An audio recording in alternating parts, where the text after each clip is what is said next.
Hello everyone, and welcome back to Amiga Monday. It's been a week, I think, because I was away on Brighton for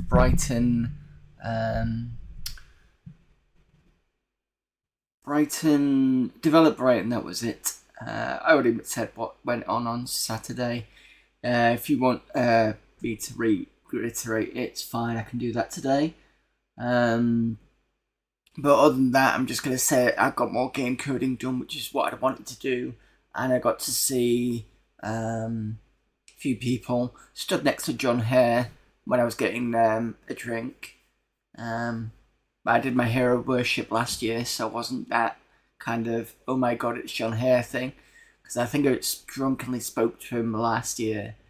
And now I'm just like, yeah, I've done the hero worship. Now I did wave to him afterwards. We were drinking and talking with other people in the bar. But yeah, it was pretty good. Photon said Colorado. Colorado he's talking about. It's on the upcoming games. It's one of those games with an interesting premise, but I've never played it enough to progress very far. So this game came up as a suggestion, I believe, in Amiga April, for which I believe there's another Amiga August coming up. And I did get asked to come and see if I wanted to take part, and I was like, no, just because I've already done an Amiga event, and I felt like doing another one. I didn't not want to do any more Amiga because it'd just be too much. So, if you do want to take part, it is coming. I think you'd have to look at August.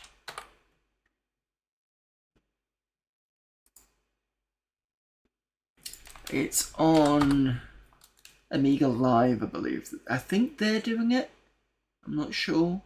I've not seen a link for it, but you'd have to have a look, speak to Amiga Live and see what they say. Or if Retro Demiurge pops in, ask him or ask them. Sorry. But we played it at that point. It did look very interesting, like Photon said. So I checked it out and thought, you know what, I have to stick this on the upcoming list, and that's what I did. You also noticed that this screen here is very bright, and that is because this is okay for everything else that I do, but not for the Amiga.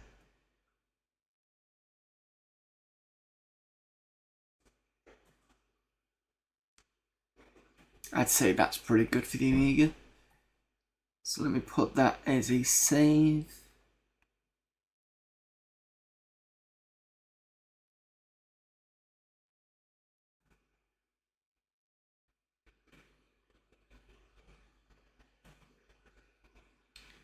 Okay, just need to remember that Amiga is 1 and everything else is 0.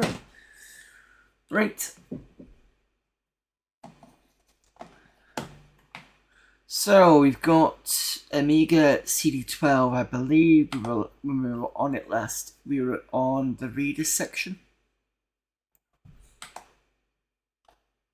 which means it could be anything in there: games, productivity, gallery stuff.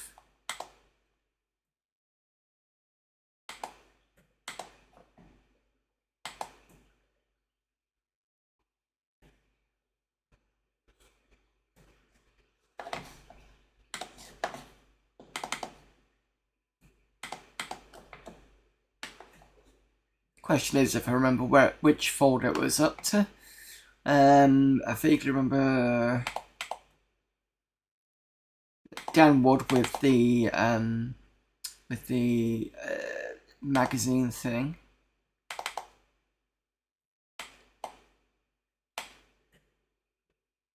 I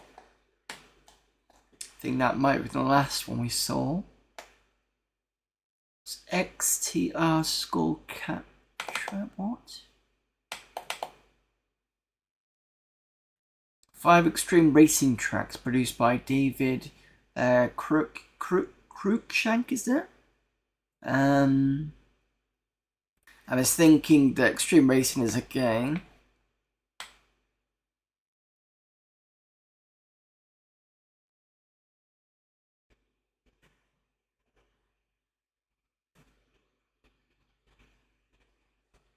Guessing it's a real game. Let me just quickly check. I've also noticed that Lemon Amiga's been hacked, so I can't check it through there.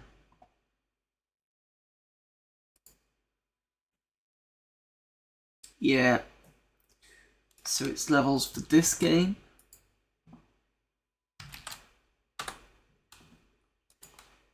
1995 it came out. Looks a lot like Mario Kart.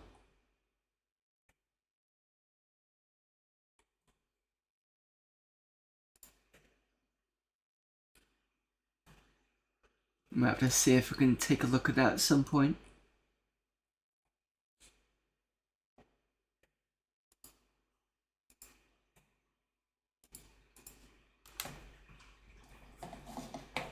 So there you go, levels for that game. What's Duncan got? Hi, this is my first ever contribution to the world of Amiga PD. I've started with a simple password program, ProPass.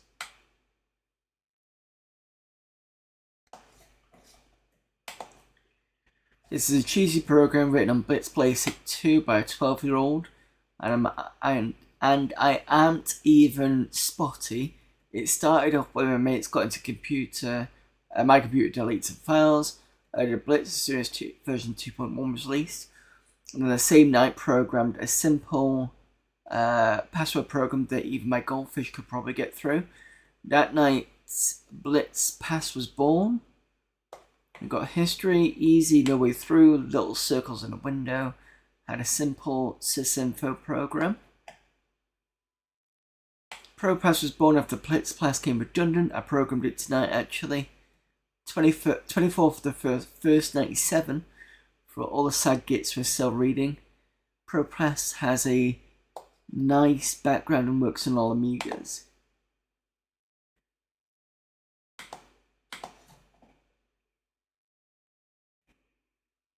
How much? £10 from Aberdeenshire. Alright.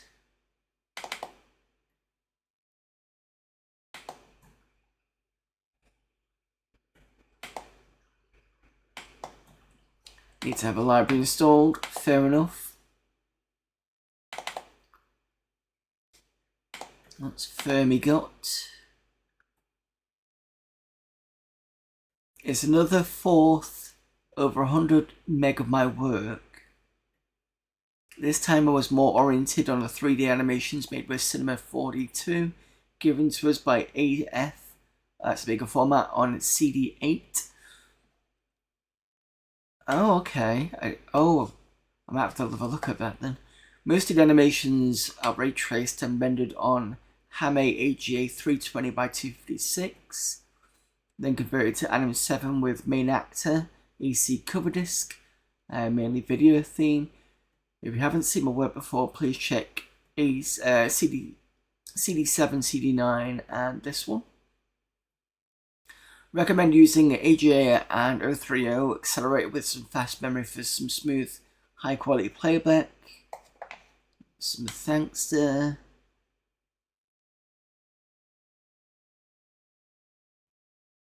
Temporary hardware is an A1200 Blizzard 1234 with 32 meg fast RAM and a SCSI 2, 40 meg hard drive, Easy 135 drive, 2-speed CD-ROM, an Apple CD300E Plus, an external 850 meg hard drive.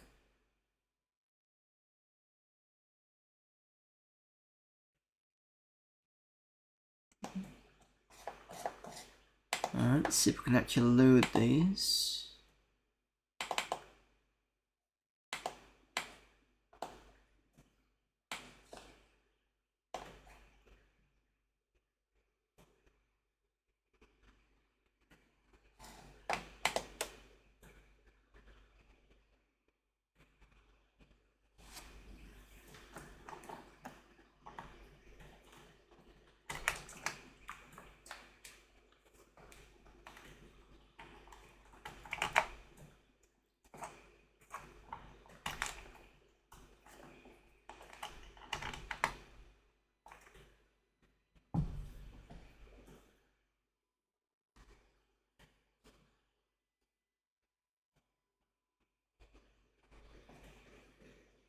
Quite slow movement.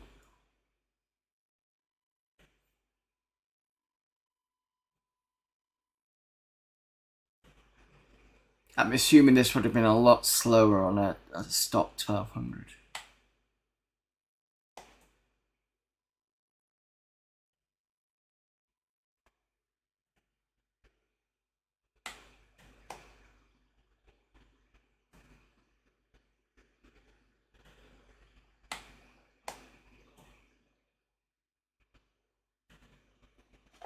It's alright. So that was VSF animation. This is Crystal.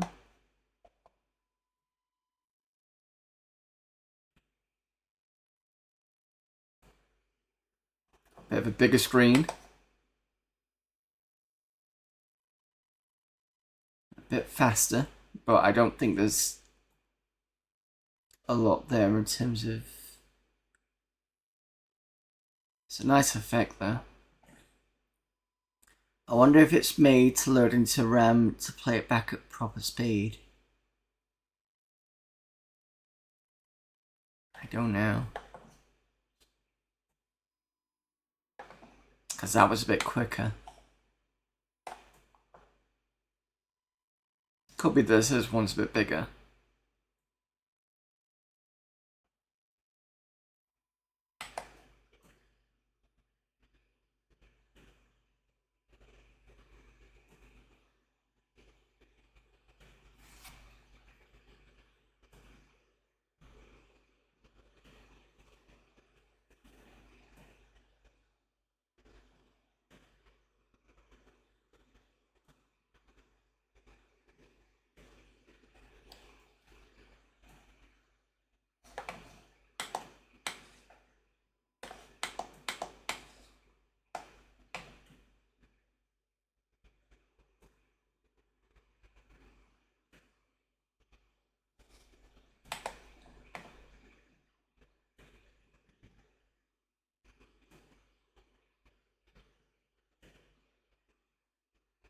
Yeah, I've got to admit that's pretty good.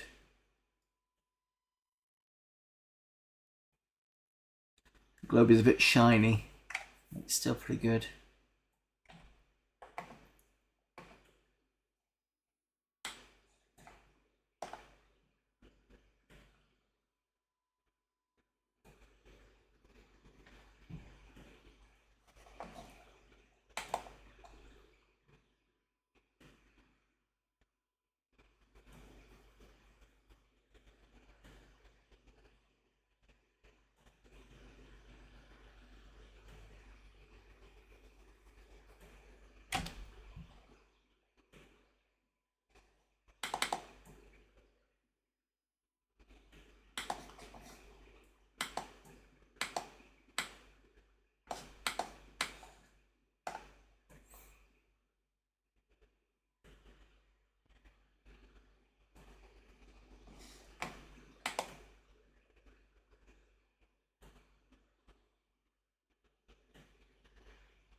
Seems that these ones are the slower ones.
What was that again?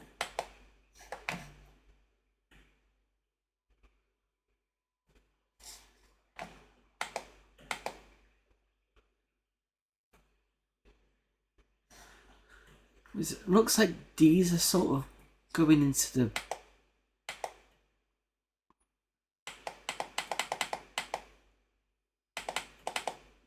It's like that's kind of parts docking with the rest of it.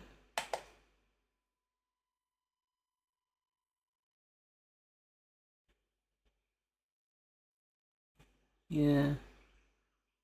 Unless it's the way the camera's moving, but it looks more like a docking thing than anything else.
This all looks glitchy and it probably didn't look like this back in the day. Yeah, I don't know why the glitchy is. It could be just because I'm running through the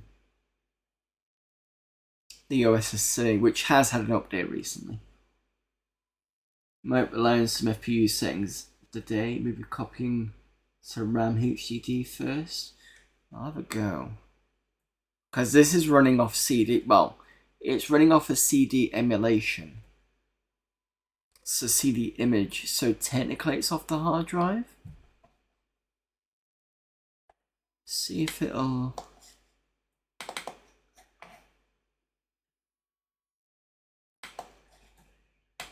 So that one's a glitchy one.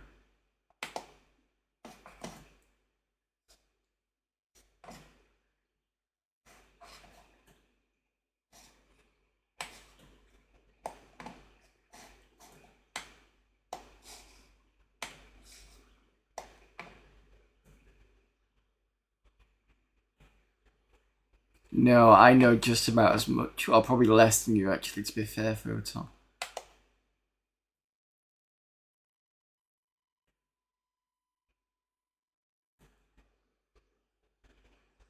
It's still glitching though, isn't it?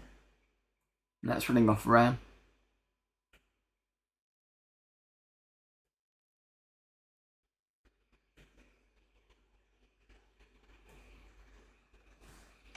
Yeah, I don't know about that.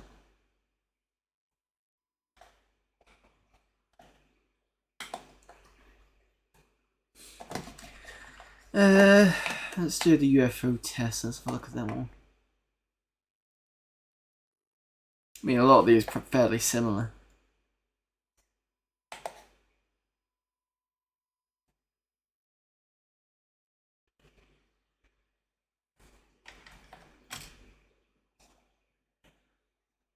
Double check what that does in RAM.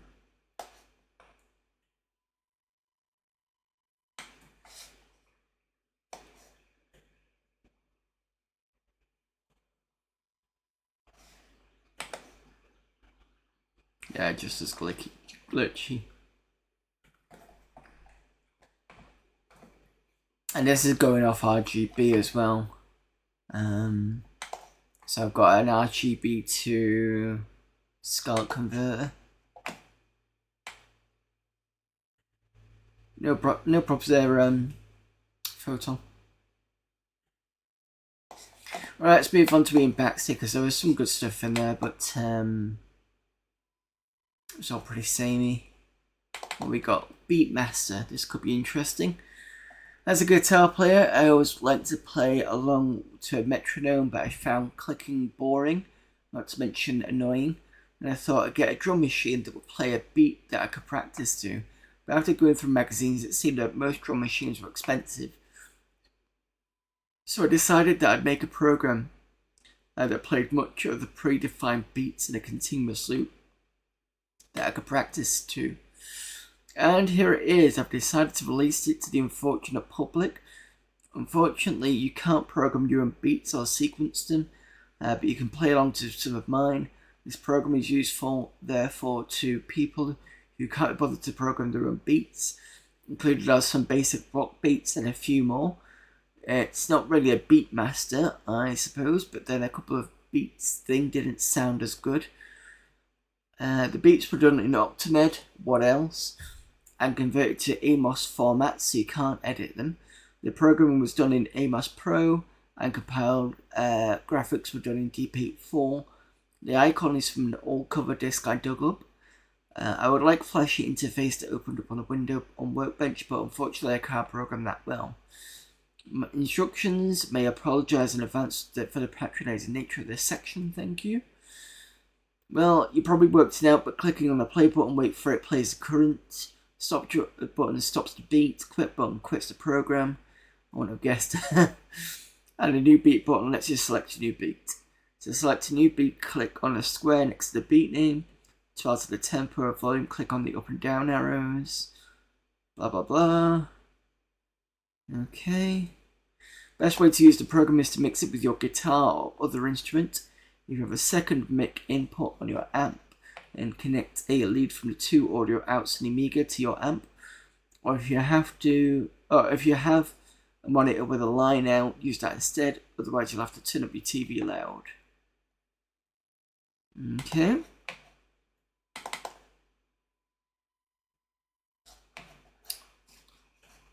Hang on. I forgot to assign.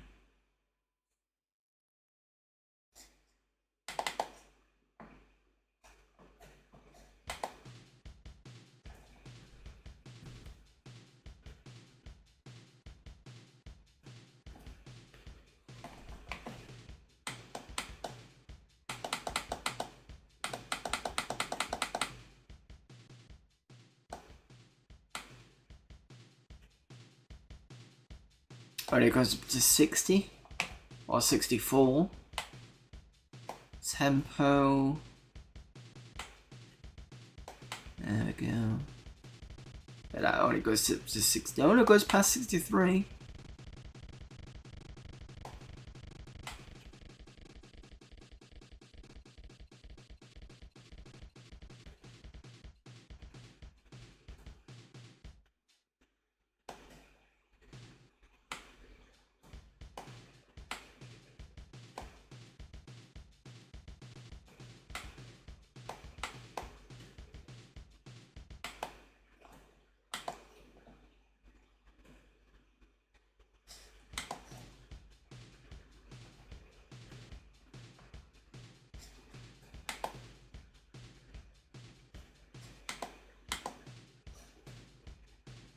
So that's the count in there.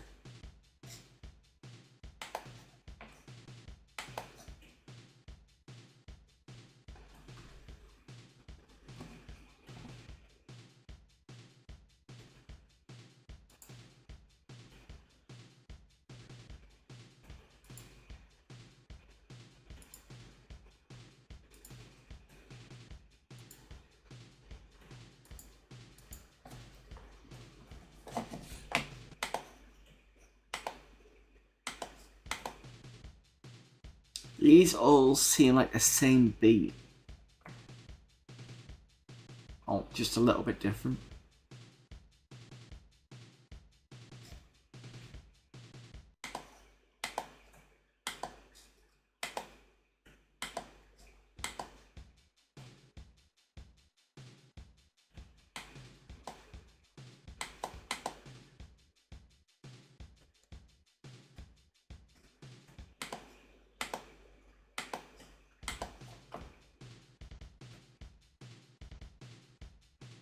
Yep, looks like the same beat.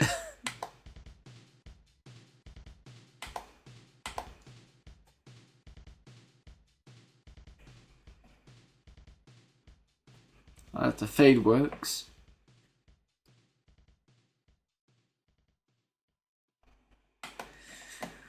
Alright, not too bad, but I suppose I could have done with a few more beats other than that.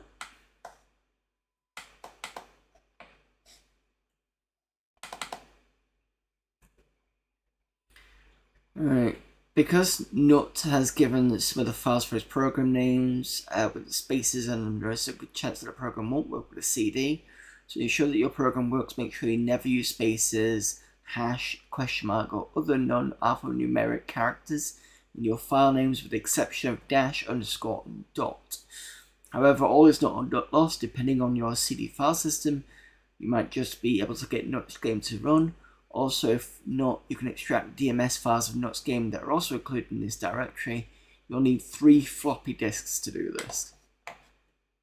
Okay, we've got space farming. Shareware means that copyright to the game stays with the author. Yep, you know about that. It's a game pretty similar to the old hit Oil Imperium. Instead of digging for oil, you grow grain. The game is set in a future time. Mankind has colonized space. Many people move out from the surface of the planets and into the space stations orbiting the planets and stars. These people need food. Importing grain from planets is expensive, so someone came up with the idea of growing grain in the huge space stations orbiting planets and stars. This would make the grain a lot cheaper and encourage people to move out from crowded planets into the space stations. Buy a sector around a planet star and buy a space station where you can grow your crops. Also remember to buy a grain tank to store grain in. Sabotage the other players, dump the grain prices in a system by selling huge amounts of grain there. Build a grain imperium, do whatever you like. To win the game, you must crush all your opponents. They must be busted. The last player, not bankrupt, will win the game. Game is multiplayer, you need at least 2 human players. You can have up to 9 players at once. It's turn-based for half a year. Alright, let's see how well it plays.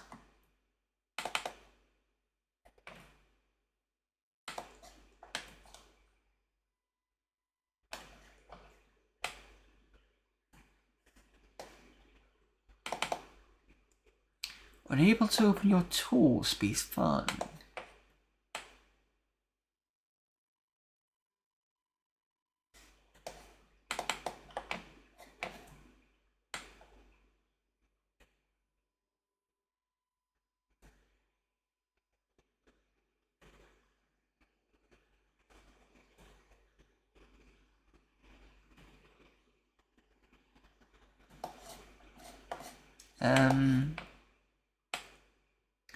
There's nothing else here.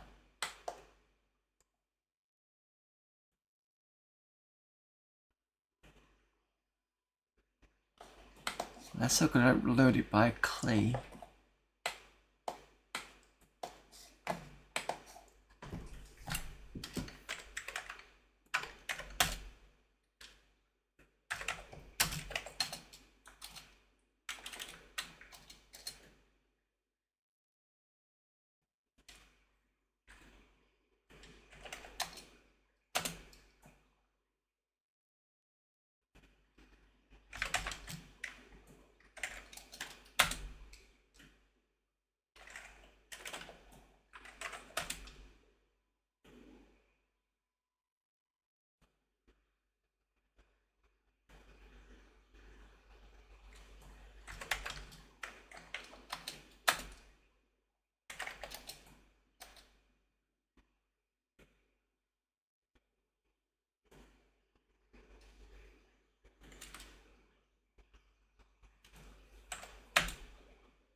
What is in this?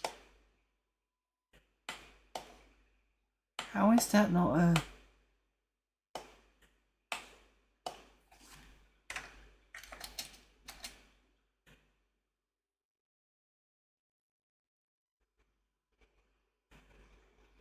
So we've got Space Farming README, but not this folder here.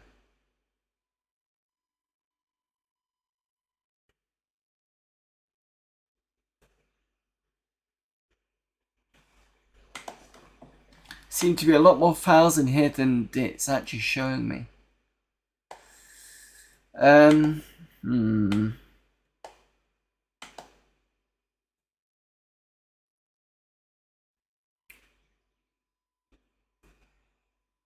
Not sure if I want to open this.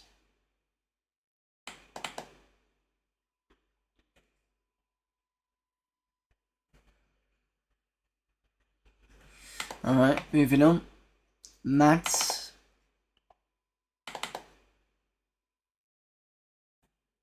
Login document. Document file for login 2 and logout 2. Two programs written by Maz Aker of Extreme Productions, alias Mads Randstoft. There are two programs to function as one program. The purpose is to watch when the computer is booted and by whom. Also registers if the computer has been turned off without running the logout program. That's to keep track of the crashes. Should work on all Amigas. I've only tested it on my A4030. My girlfriend's A1230 though. Copy the program to C. Yeah, I figured that. And then use a start. Yep. Because there's no other way you could run that without having to put that there. And it runs itself. Okay.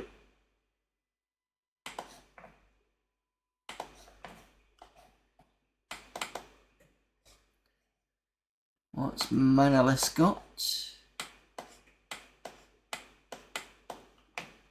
Amy STP. It's an encode decode replacement with compression. Doesn't say what though.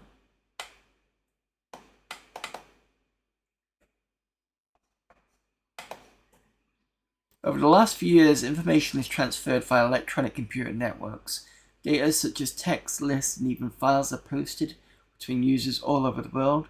Expensive and accurate systems provide the average user such services. However, sometimes you might want to send a file to someone else, but that person is not able to receive files by others, just only plain text files. If the file is plain ASCII, there is no problem, but what if the requested file is binary? Few utilities exist for that particular purpose to allow the encoding of binary files by using plain ASCII files. The most known one is the UU encode format published by a user some years ago. It's very popular, although it has some limitations and disadvantages. The most noticeable disadvantage is that such utilities create output ASCII files much bigger than the original binary files. This limits file exchanges very much. Here's an Amy STP comes in.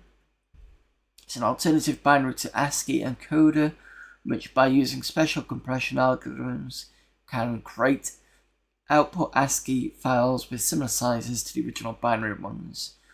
Thus, the user is able to send bigger files via email messages. Okay, we've got hide at workbench.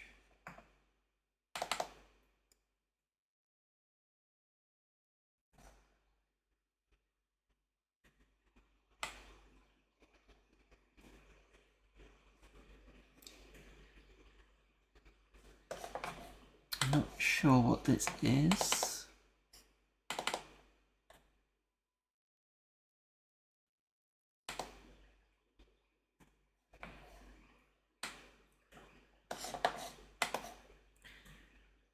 It's personal, it's private, and it's no one's business but yours. This abstract was taken from a PGP's user manual, by Phil Zimmerman.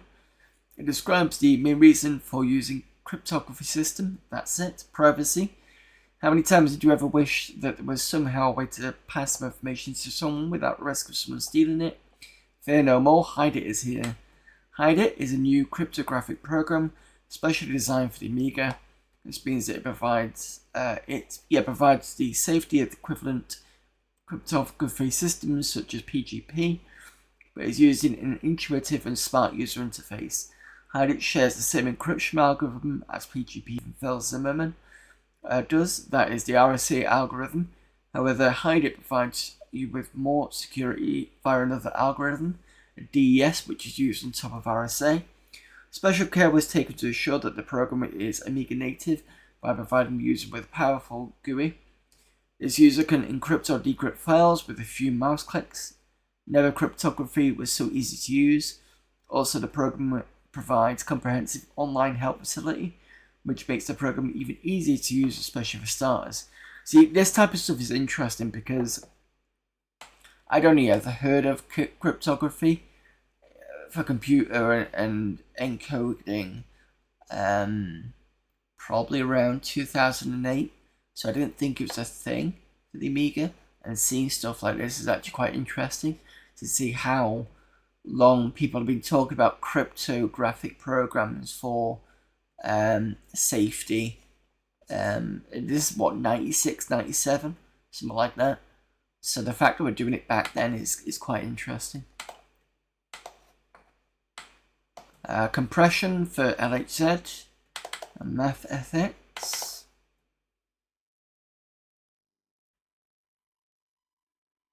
Math function and data plotting software with professional output options.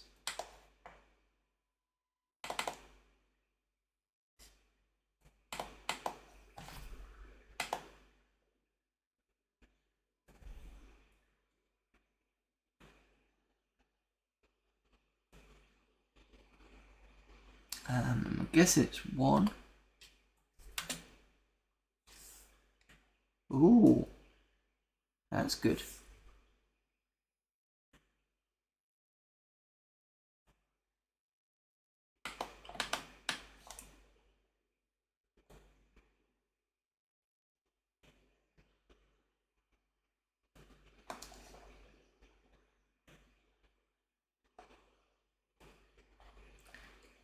Yes. I said abort it, don't put...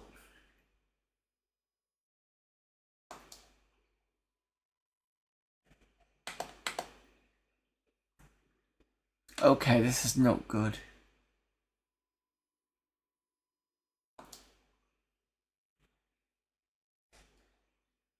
Clear the screen.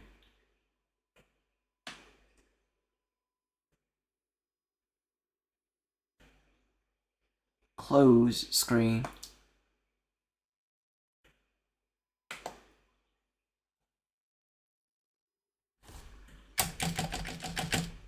Okay, so something's broken on that then.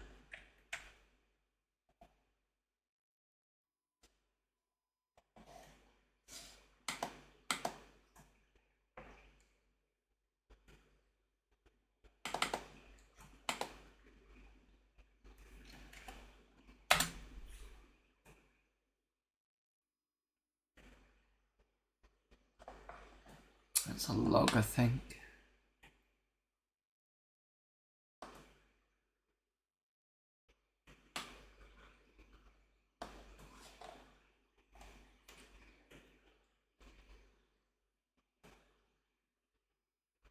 Oh, I think I see.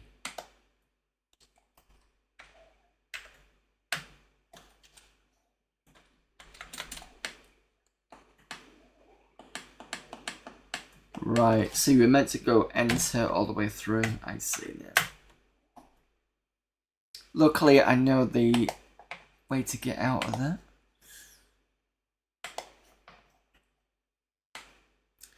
Martin Bampton. The icons.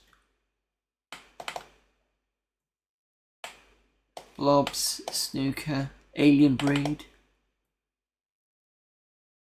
Nothing in there. Nope.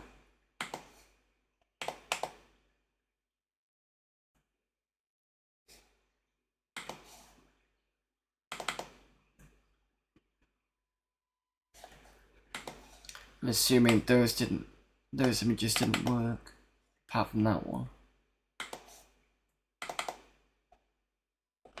That's the alien breed one.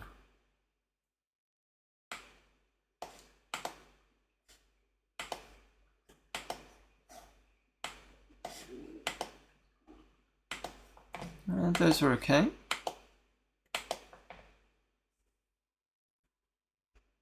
Just standard other apps and things.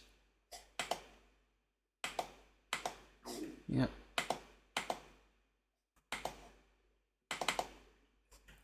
Other stuff. Worm song words. These are the words to the Worm song as far as I can tell. If you know better, please feel free to correct any errors. This is a story about courage, honor, and worms. Wars cast a shadow over their once peaceful land. Gunfire filled the air as worm turned against worm. There were so many had fallen, others had... What?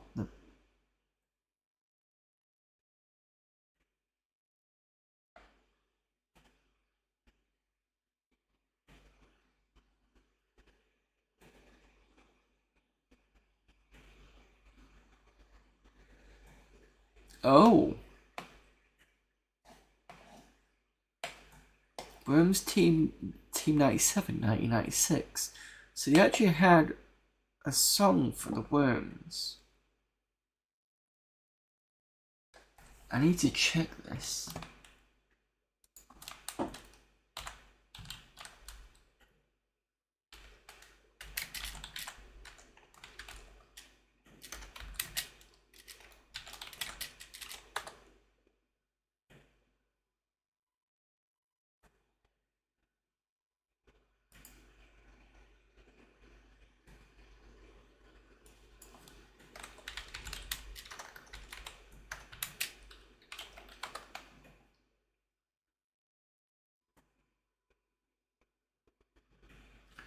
So I've just googled Worms Song Team 17 and Worms Wiki has got Worms songs on the Worms Wiki. Each Worms game has its own music. However, only 4 of these music tracks from 3 games have lyrics, making them Worms songs. In addition to Worms songs in the games, there is another Worms song that Team 17 released for a bit of fun and a thank you to Worms fans. This Worms song was later added to a newer version of Worms Reloaded in the credits. So is this the 4th one?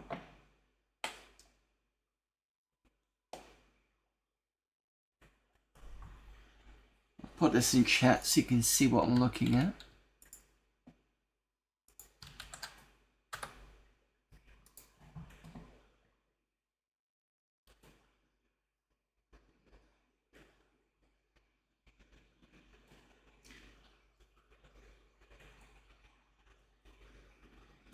Oh, this is the first one from 1995.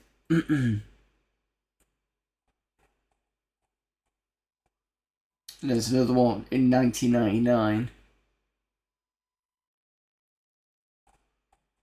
And one in 2003. Okay, learn something new every day.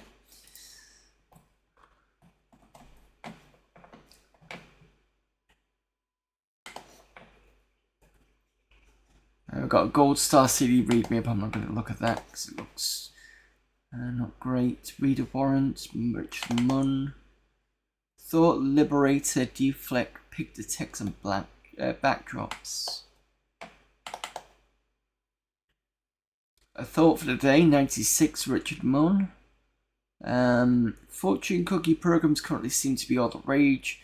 You can get ones which tell you weird jokes or display obscure quotes from science fiction films when you boot up. These can be amusing for a time, but often the supplied cookies aren't up to much, or the bad jokes start to grate. This is where my program comes in handy. If you haven't guessed it, it is another program to pop up an interesting message in a requester while you wait for Workbench to load. However, this is different. A Thought for a Day consists of a single executable file. No data. Files of amusing puns are required. Instead, it acts as a virtual fortune teller using a highly complex algorithm to generate a whole new thought every time you run it. And each one has a highly deep and spiritual inner meaning. Requirements. As far as I know, it requires Workbench 2, about 100k of memory, and a command request choice installed in your C directory. This command is part of the Workbench 3 package, works file on KS2 machines. As far as I know, it's been in the C directory for most of the Amiga format CD-ROMs, so you can copy it from one of these if you don't have Kickstart 3, and stick it into the startup drawer. Let's see if it runs. The first rebel will reverse your honor.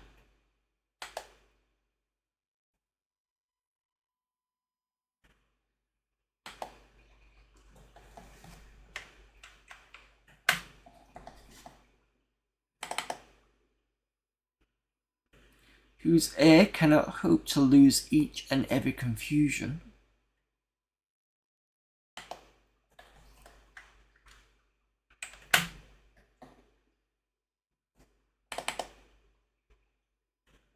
No token needed to interlock one infant.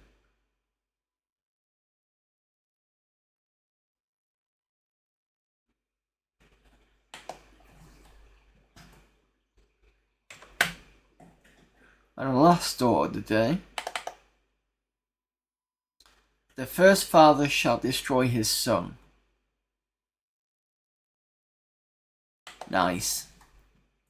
Something to end on.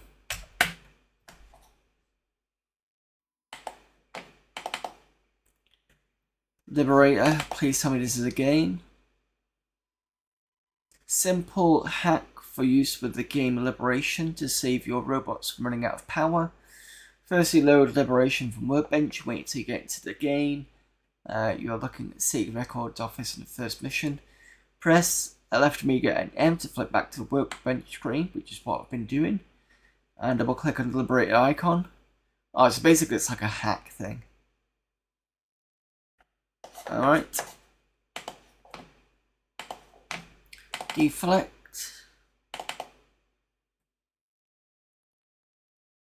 It's a simple 1 or 2 player game based on a classic Pong. The major difference, however, is that whereas in Pong you return the ball to your opponent by bouncing off your bat, in Deflect you repel it.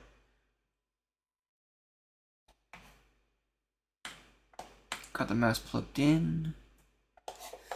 Okay, let's try it.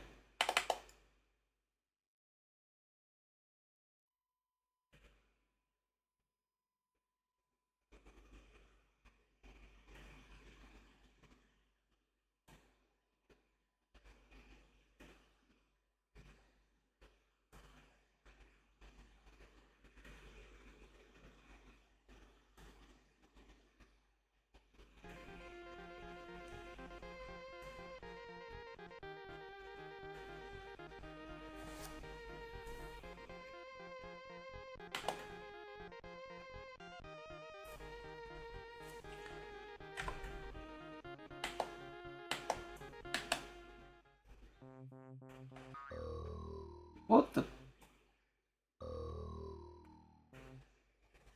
Okay.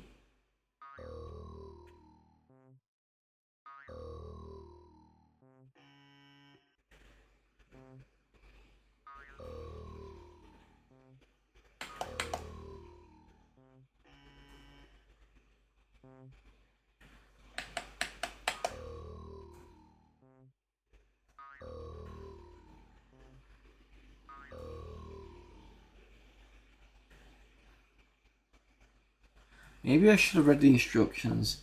You hear very faint music. It should be loud enough. Just push.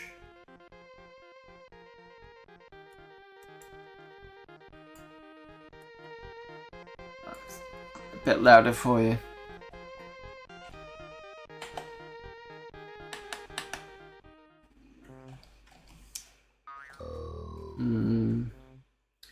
Let me reboot this. Something about that was weird.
Okay, in this mode for one player, you must have a mouse plugged into the normal mouse port. To start playing, left-click mouse button. You are presented with an option asking you to select the computer player's intelligence level. Do this by pressing left mouse button until your chosen level is displayed. Excuse me, then click the right mouse button.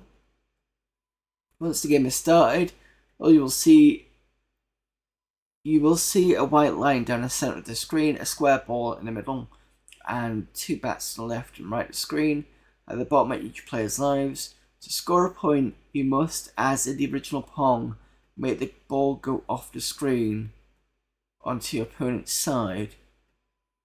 To make the ball move, you must repel it. To do this, simply press your left mouse button and move the mouse. Move the mouse. The ball will move away from your bat, and your bat will shrink in size. The size represents how much power you have. If you have more power, then you can repel the ball further and harder. As time passes, you release the mouse button, your power recovers. What? Is this like a reverse Pong?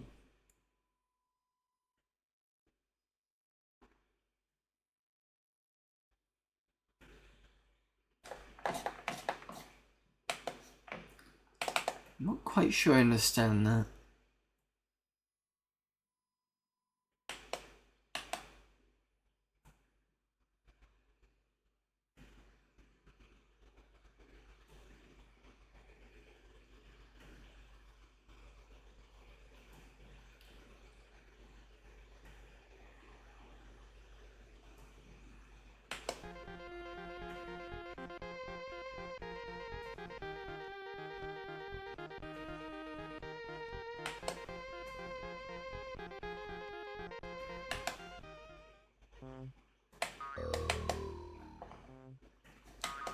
Oh, you've got to be on the same line as the computer player. So it can't touch the bat. You've got to be. It's getting a bit mental. Do I just hold down?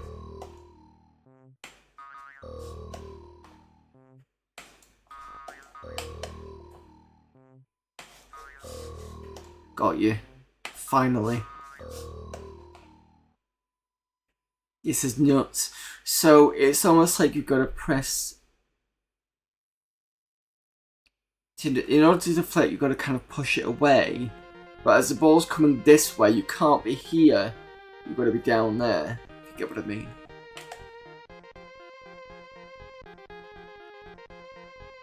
Music by Gladiator. Is that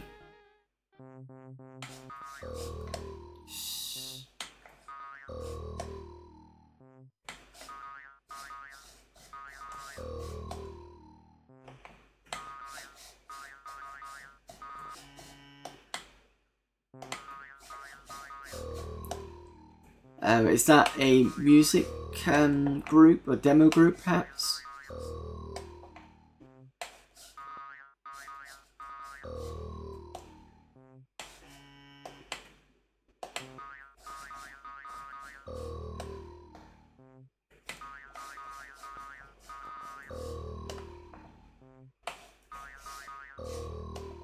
This is weird.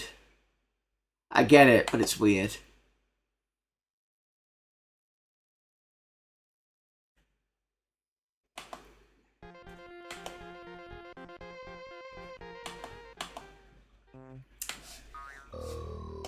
I didn't want 5 as a level, but never mind.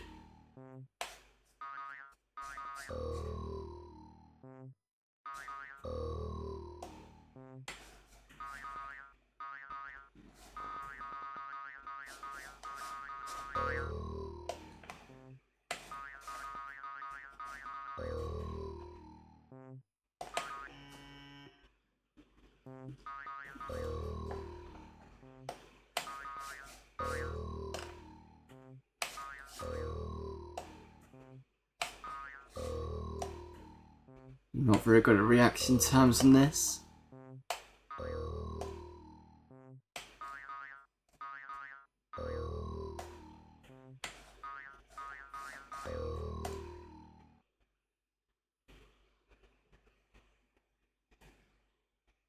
It was encrypted burners and reaching demographic. Oh, okay. Right, I'm gonna try and reduce the so it's left. And that one should be fine, easier.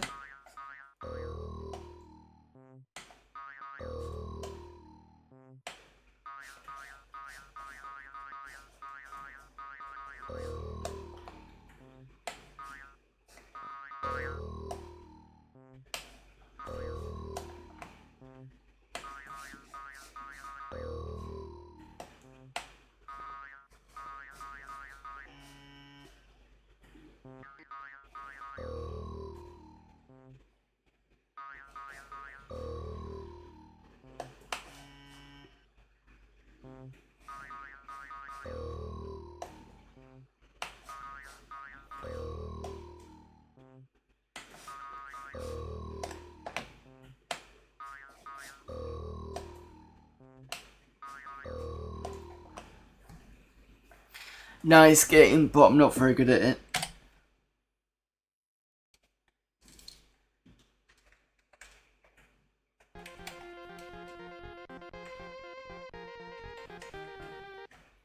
I'll reset.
Right, so that was Richard Munn. We've still got a couple of things to look at. So that was deflect, pick to text. It's a small 48K program which takes in an if graphic file from Deluxe Paint, etc. and converts it to a series of pictures made up of ASCII characters which are saved out to the RAM disk as if pictures. It's a clear prompting.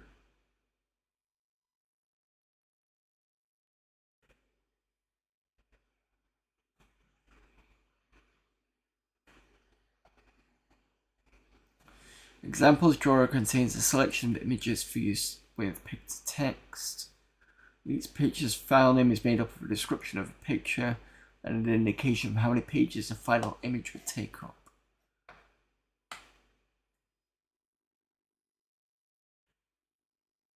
Here's an example to give you what you can expect.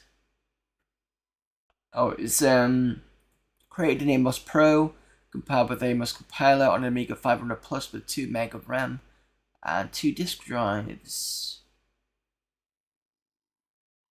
Oh, that's the you can probably see it better on your screen than mine, but it's the Earth and the first spacewalk, was it? Or yeah, I think it was. And it was without a tether because he's using an MMU, manned mobile unit, I think it was.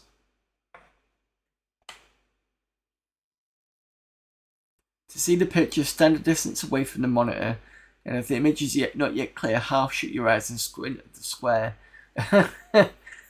Yeah, it's weirdly it's better on this screen than it is on this screen.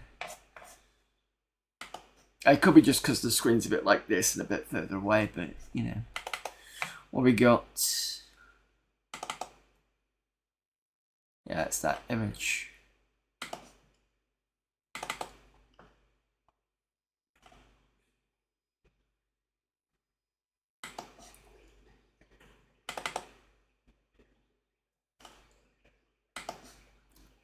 looking top picture, which is this one. Yeah, I figured it was going to be that one. Right, let's see whether...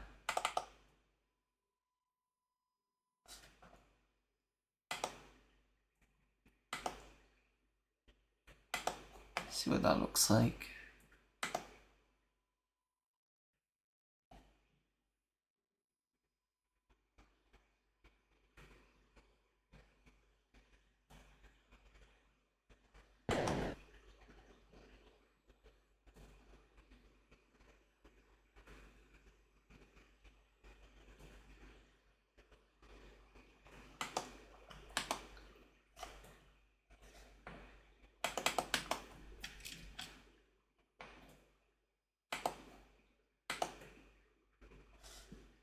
Oh, silly me.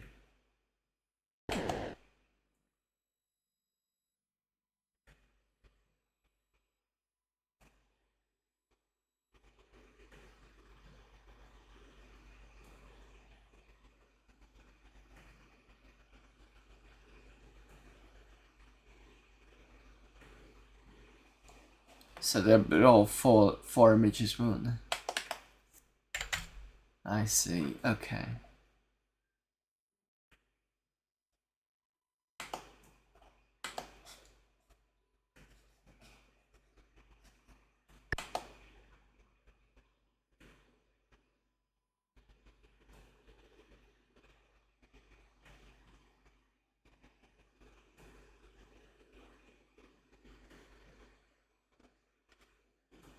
You made a converter like that. Started in the 70s with printers that could only print characters. Yeah, I vaguely remember years ago somebody who'd... you could get a screenshot program, and I think it was on the ZX Spectrum or the Amiga, one of the two. You could screenshot the... well, technically, you could send the screen of whatever you were looking at to the printer, and he did it that way. I'm sure it was the Spectrum he did it on. It was weird. It was interesting to see you could do that. And I can't remember if you used the program or if there was a certain way you could do it. I mean, it's not quite the same as pick to text, but it's the idea of printing it out from screen to paper and things like that. It's kind of weird but interesting. Backdrops for the workbench. Wallace and Gromit. Circuit board. Blue sky. Not too dissimilar to a certain Oss's trademark wallpaper. Amiga logo with subtle marble background. Moon, surface of the moon, and astro over the marble sky. My mouth is not very good today, sorry. That's a nice effect though. Reduces the amount of colours for the Amiga though, doesn't it? So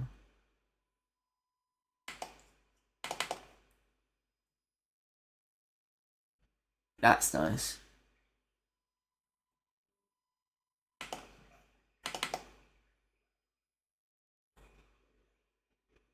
I'm guessing this is somebody's Amiga. Possibly.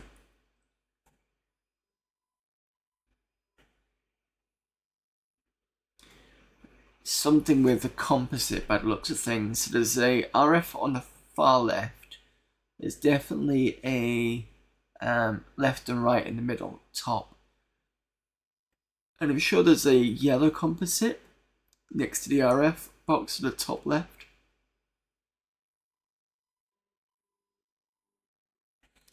And then you've got just below the left and right, you've got the little white thing, which I'm sure is a keyboard. Because I've seen that on the Amiga keyboards. It's A600, I'm not sure. Because it didn't say what it was, it just said it was a circuit board, didn't it? Have a quick look online.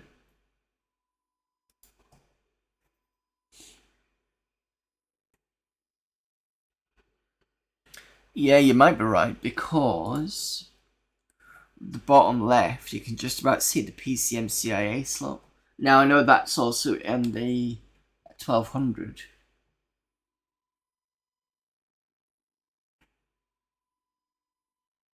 And looking at the image for an A600, it looks about right.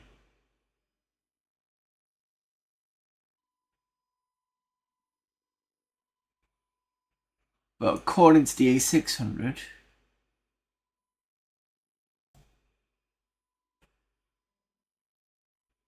there should be a trapdoor at the bottom right.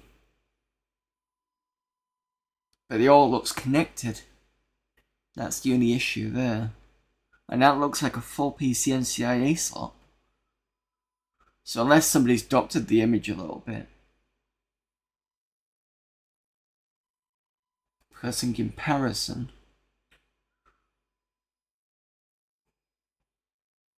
from the image I've got here, there is one with, it looks like two, can't be right, can it?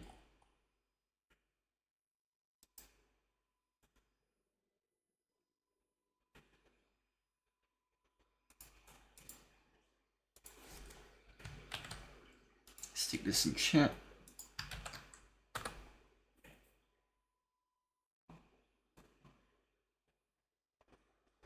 Got to be an A1200 two ROM slots.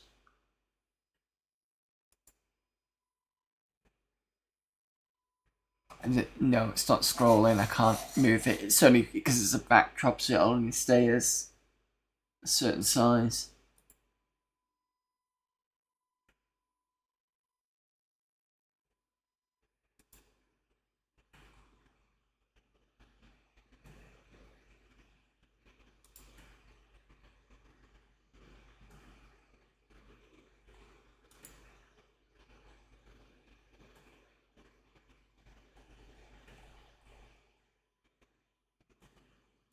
Ooh, the link I've just given you the chat. It's called the Big Book of Amiga Hardware. It gives you Amiga models and clones.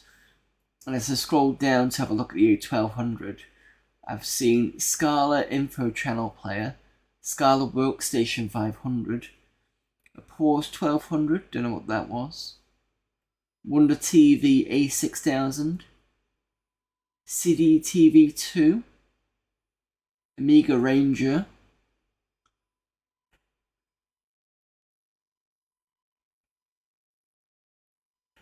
the Lorraine,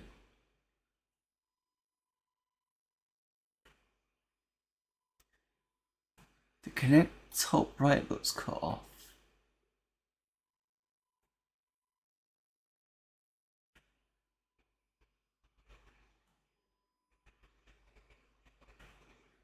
What, the keyboard thing?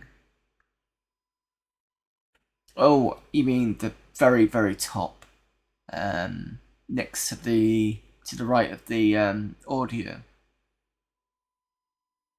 Or we're talking the very top right? Because yeah, oh, I see what you mean. It's like a second one on. Yeah, I know what you mean there. I can't get this 1200 thing up. There we go. Right, let's have a look. You think it might be a 1200?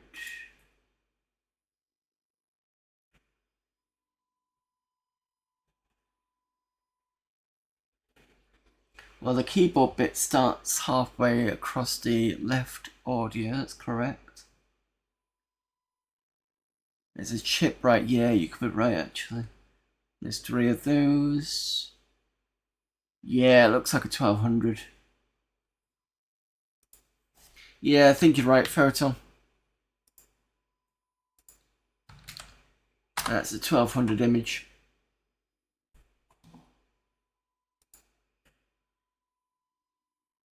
Because otherwise with the 600 you should start to see the trapdoor bit. But with this one, you can't.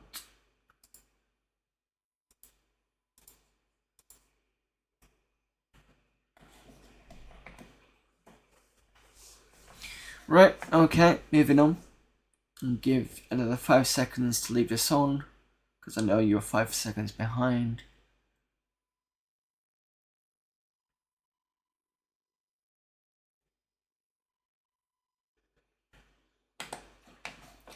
Well, we got Sky, which was supposed to be similar to the Windows 95 thing. Yeah, there we go.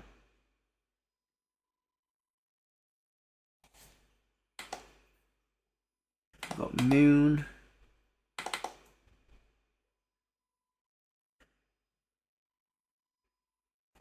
Very close-up image of the moon there.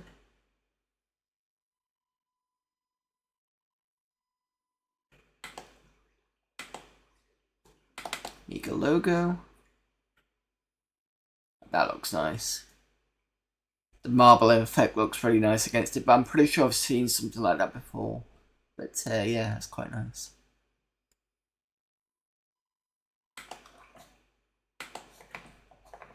So there's your backdrops for your workbench. Steven Collison, sorry, not Collision. Welcome to FastText version 2. This program is part of the Fastware collection. If you'd like to be a part of it, write any program of your variety and make it copyright Fastware 97. Okay, it's simple but effective. You get all the FastText satisfaction. The program was created to replace the dialog commands in Amos. These are procedures and their parameters. Change font, get PZ, font number, buttons, messages. Never programmed in Amos, I'm not quite sure what these are.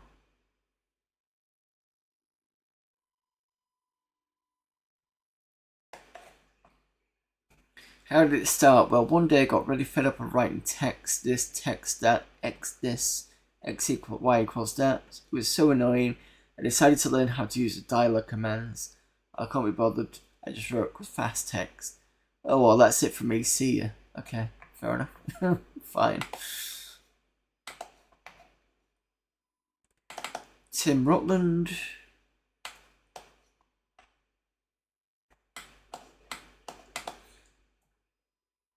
You made a workbench background today using AMI, TCP, and Amiga Explorer.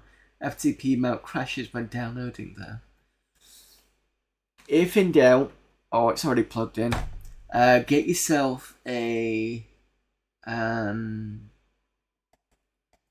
PCMCIA card thing that I've got. I don't know if I've shown you mine. It's what I'm using for the swap file over there. So that swap file here is a CF card. It's 4 gig, and I can just basically pull it in and out. That's what's running the CD images. So if you have any trouble FTPing over, that's a good backup.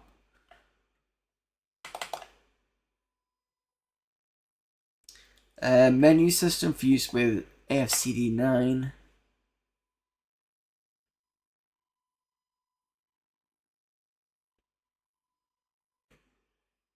Okay.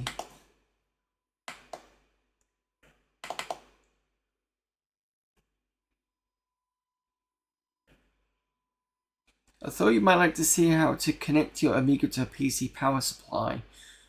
Tap IDE, link your hard drive and CD-ROM drive to the A1200 IDE socket.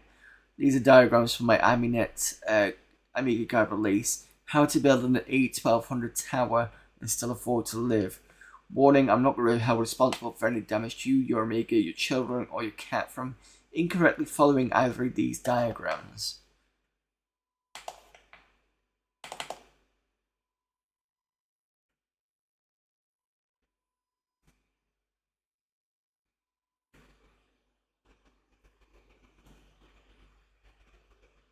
So how are you in PSU? Amiga what? This is on A500.3.1 with for your thing. You've also set up the colours better and configured Dopus on your Amiga 500.3.1 with the 500 ACA 500 plus. I think the ACA 500. I think all of those have like a little shelf next to it, next to the Amiga, with the exposed. The exposed motherboard bit. I think that's right.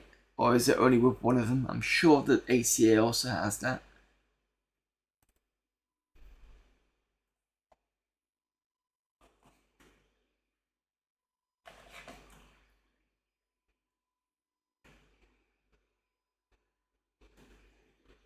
Well, I didn't need to worry about this because I've got the desk one. So I've got Checkmate here for those of you who don't know. And I basically took out the internals and stuck it in here. It's got a CD-ROM drive, floppy, and it's got a, I think, about 2 or 4 gig CF card. So I don't need to be doing dangerous stuff like that with my thing.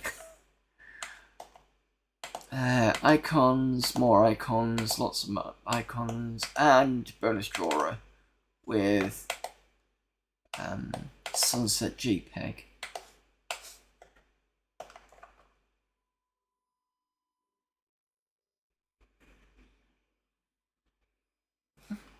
Fair enough.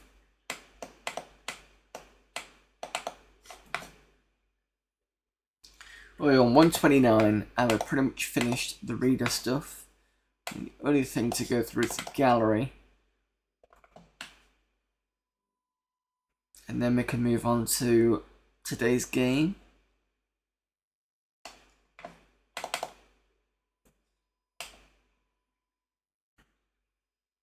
Modern Titans. Please tell me that looks like an alien. Psychi, that's it. It's kind of fun learning Workbench a bit better anyway.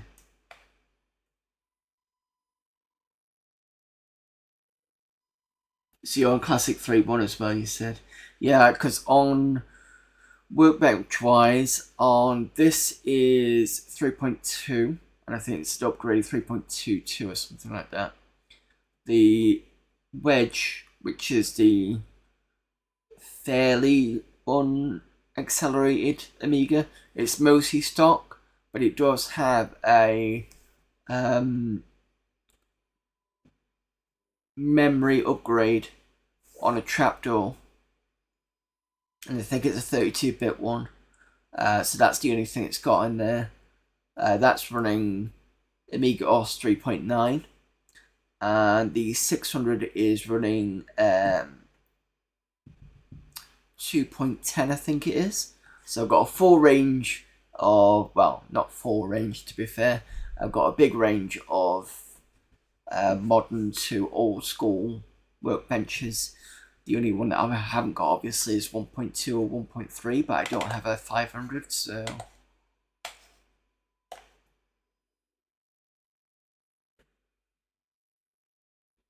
not enough memory available. Piss off.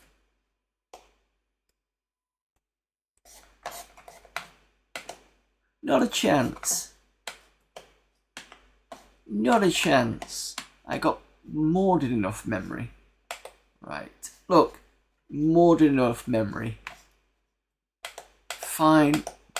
I'll restart.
Right, come on. Give me image.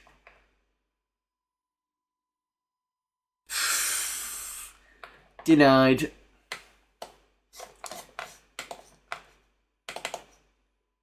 Let's have a good read me anyway. Modern Titans joins together in conflict with the horror of Mary Shelley's Frankenstein with the terror of H.R. Geiger's Alien. That would have been awesome to see. All art is my own work. Images are hand-drawn on the A1200 or paper. The line sketch is scanned with PowerScan Pro, then coloured and composed with Photogenics or P-Paint. Work in 3D images are rendered with Imagine 4 on an A1200 with 22 meg of RAM on a Blizzard 1230 Mark IV. So there's like a line drawing of it behind, but it would have been nice to see it properly. I mean, that looks pretty good. Shame. Got some pictures of churches there.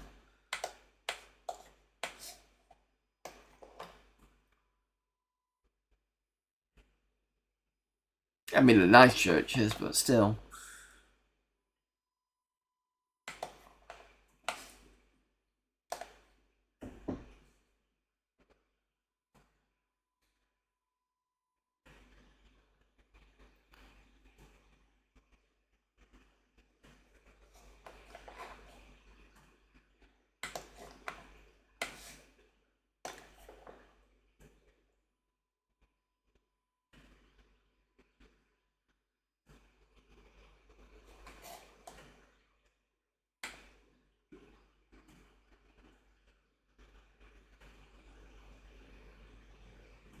Nicely detailed with the slight change in brickwork.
I do like the way the reflection is in the water. It's really nice.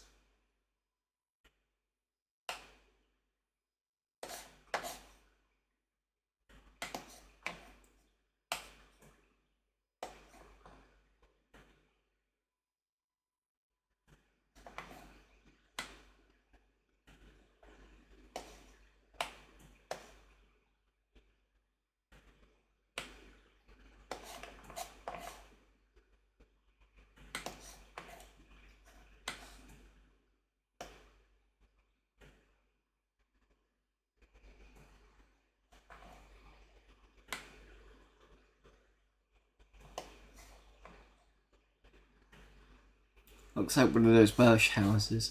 I'll find out in a minute because I don't think I've read the read me yet. Oh, there, Amiga Kemi. That's from Z-Wolf, apparently. I think that's a logo. Alright, let's have a look what the readme says. Here are 7 of my hand-painted pictures in IF format using D-Paint 4 on an A1200, which I have painstakingly produced over a considerable period of time. I have reproduced them in JPEG format mainly to fill up a disk. One of the pictures entitled Ami Church is actually an amended version of Clayton's Church. I, quote, amuse myself by using it as one of my bootlegs. I hope that one day I was able to do another version with Ami Phoenix renewing itself from its ashes. Pictures are entitled as follows. See no more, hope you enjoy them. This one from Blackpool.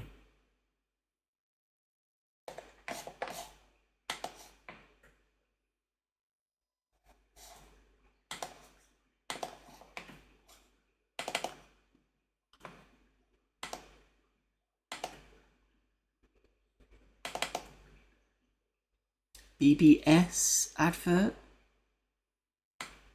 Don't worry, it's very brief. And I started doing 3D about a week ago.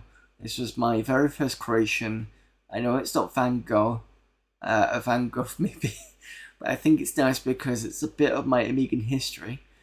Yes, it's a bit. Yes. Others who aren't into 3D may think, but it's good.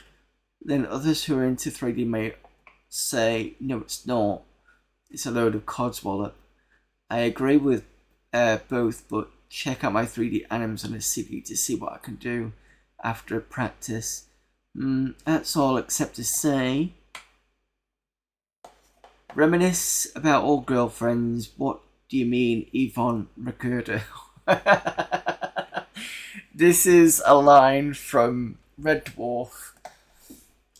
Don't say a fish was the only one. Rimsey will be missed by us all. To the people of AMI IRC, if you fancy going there, please remember the most people forget. Martin Taylor, don't knock my work. Martin Beckett, thanks for beta testing. Jibber Wright worked out. MIRC, yet you twit. Sorry, you wowie. Bonner, looking forward to DJ97, I am. Time T's replay prisoner is the best. Craven, unlucky Sonny, you are Willard. Roll on, you've been on the buffet cart yet. I'm not ever going to pronounce that username, got a problem with rap. Powwow Geek, keep voting for us boys. And this is users on GlobalNet. Gareth Murphy contributed a lot of stuff. I see his name everywhere on these old cover discs. Gotta go bed night, travelling in the morning. No problem, thank you for popping in there, Photon.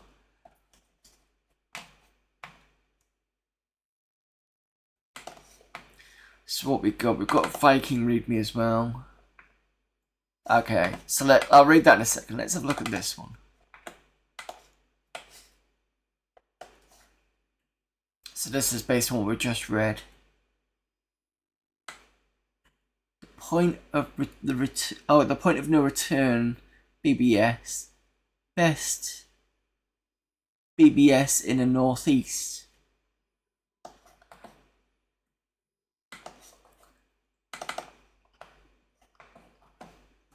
So the Viking Raiders, I used to play a game on a Spectrum very often called Viking Raiders. It's a very quality game, originally released by Firebird.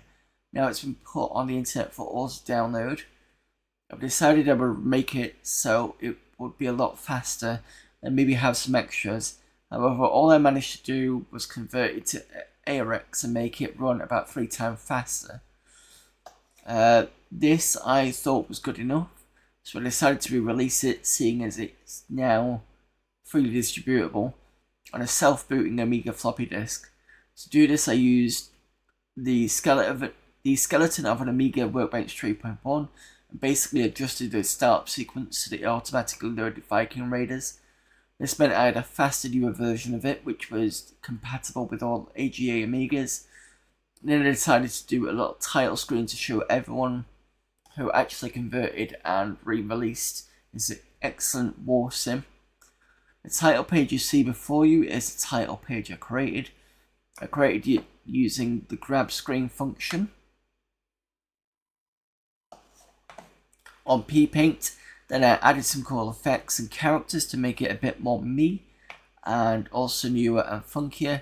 So basically, this is the title page to my new game. I would have sent it in the DMS file of the game, but I'm sure that magazines can't be bothered with DMS files, which are hard to extract and only run from a reboot. However, if you want the new Viking Raiders, now called Viking Raiders SE Special Edition, just email me on ginkmobile@gocities.com and I'll send it to you. Or of course, if this cool mag will allow it on their CD, I'll send it in. Hopefully, I'll get it published. I've also created an ultra-fast version for 030 Plus, so ask for that too. Okay, I said it would be brief, and that was. Now you're wondering why the heck has he made this text a weirdo blocky shape? Well, the answer to that is I felt like it. Yes, I thought, how can I make this doc different? Since I do docs with ASCII out all the time. Oh well, that's about it, except to enjoy the pick and send for the game. You'll love it. It's a 4-player war sim which the CPU can control enemies. Hee hee hee. Greetings go out to, and yeah, same again. Northumberland, apparently, this person is.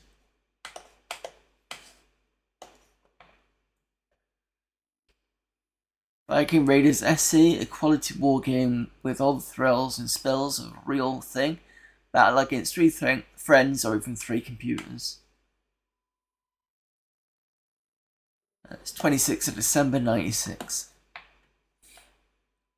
It's probably going to be on some Tosec Amiga folder somewhere, if it still exists.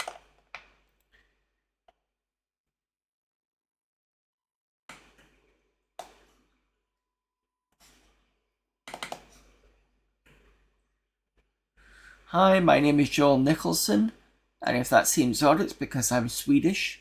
I study computer graphics at Wolverhampton University here in the UK. I'm enjoying it immensely. However, we only have access to 3D S4 in college. So I do most of my work at home on Real 3D version 249 and Photogenics.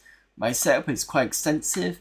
E1200, Blizzard 1230 Mark IV and 50MHz with FPU, Seagate 540 MB hard drive, 32 meg fast RAM, Goliath power block, Squirrel, compact CD-ROM, Sanyo CD-ROM, XL drive, micro VTech M1438 monitor. Anyway, the pictures on this disc have all been made on a MIGI except for the scans, which I did in college on something called a PC, Shudder. Descriptions is A1A to 2C is organic art. A001 to A004 is a robot from animation. Poster and poster 2, posters for a project in college about a video phone. Smarty, a tube of Smarties.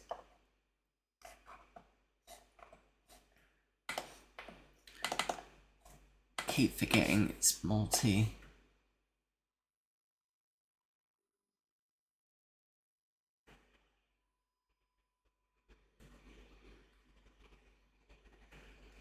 I'm so used to double clicking on something to open, and I come to the Amiga and I completely forget to drag stuff over to multi-view.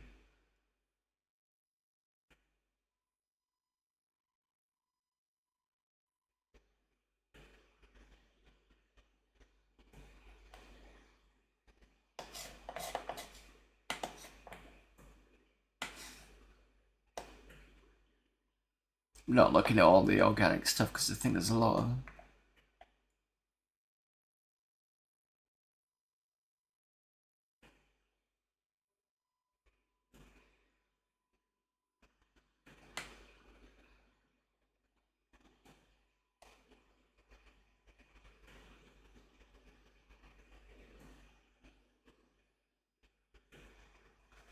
Almost looks like some sort of close-up of an organ in the body or something like that.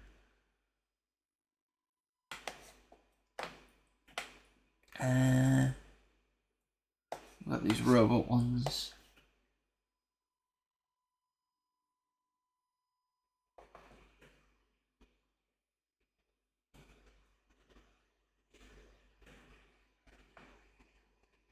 I know I'm pushing into time at the moment.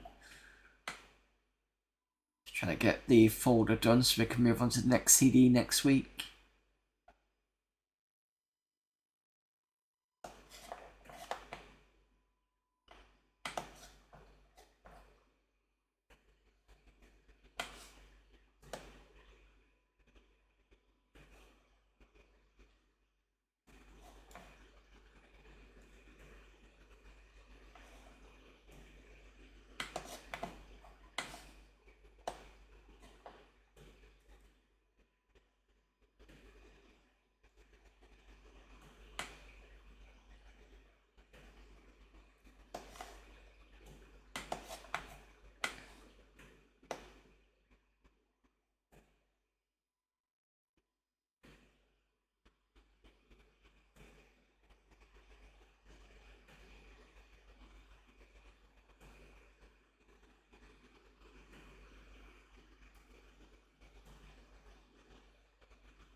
Wow, this is taking a bit longer to load.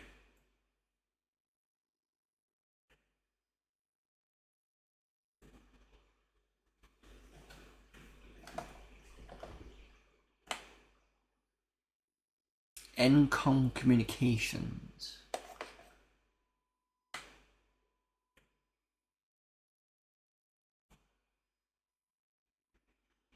Oh, this is a video phone thing, wasn't it?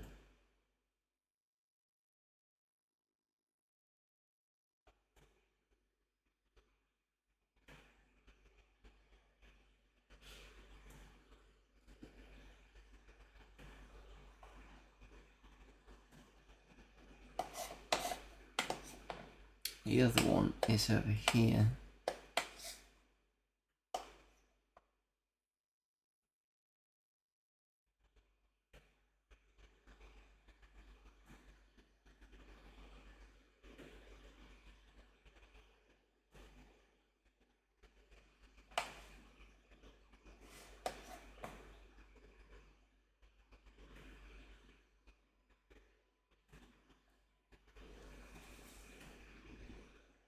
Must be on a bigger resolution. Well, probably because it takes so long to load, and I'm because it did say it scanned in through the PC.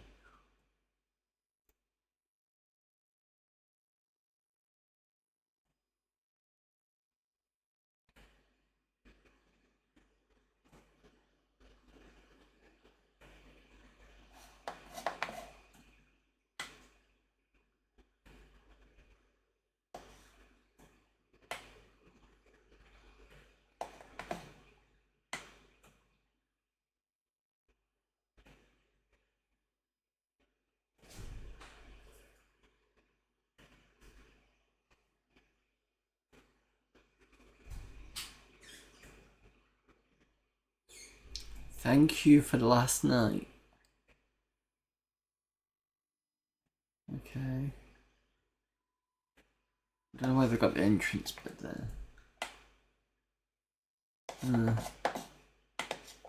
Okay, it's a bit weird. And smart, I think I've seen this one before. I think this has been on.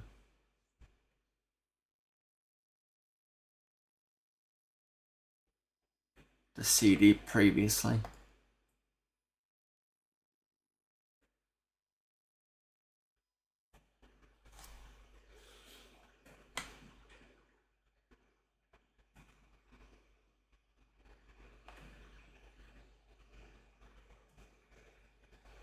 Or something similar has anyway.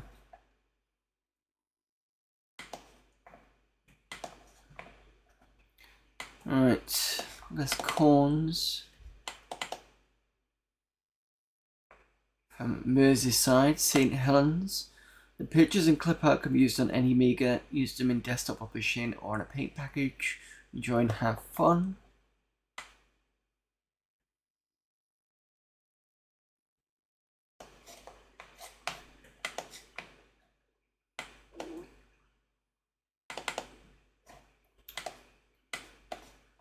Keep doing that.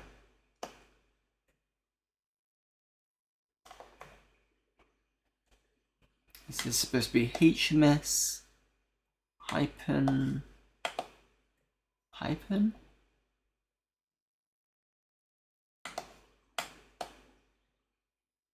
Hyperion race bike.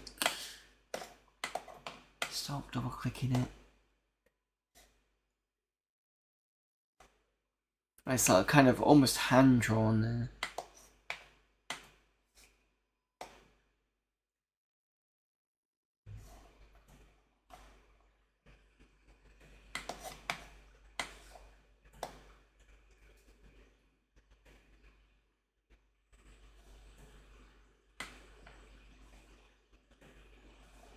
Wonder if these have been scanned in. It's kind of weird to have this whole block of nothing.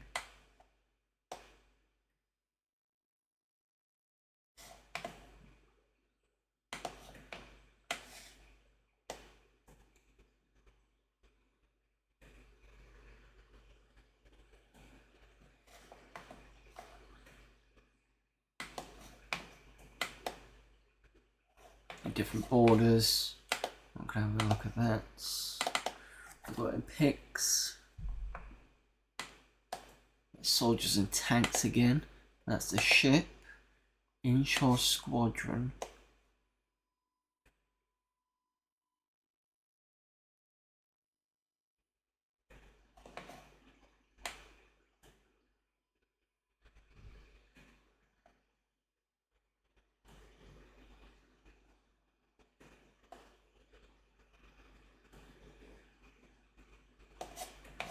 Okay.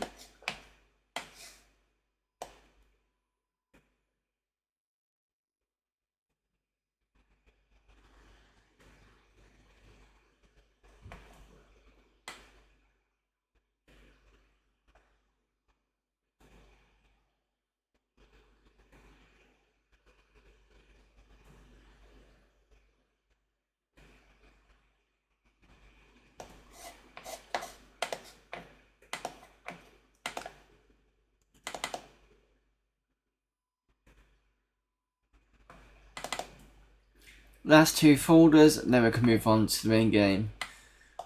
Right, we've got 7 pictures, all rendered with Imagen 4 on Amiga 4030 with 16 plus 2 meg of RAM. Okay.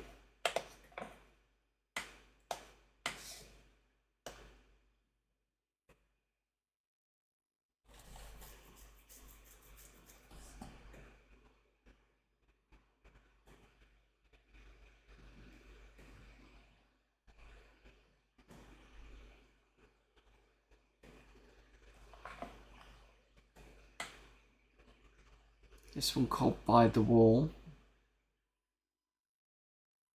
As you can see, top left there, just slinging in. Demon cat eyes there.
Tablecloth.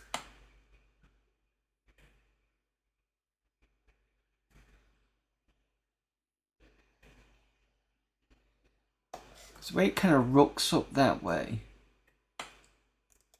But then again, it could be a shelf, perhaps.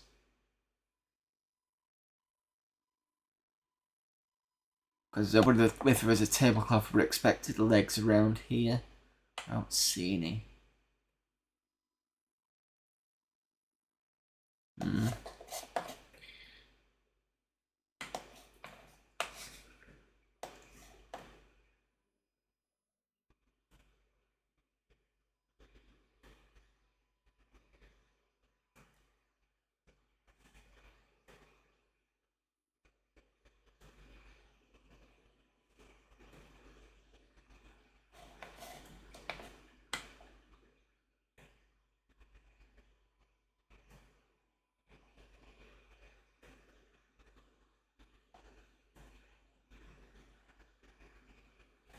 And this presumably is the same kind of figurine used in the By the Wall. Possibly.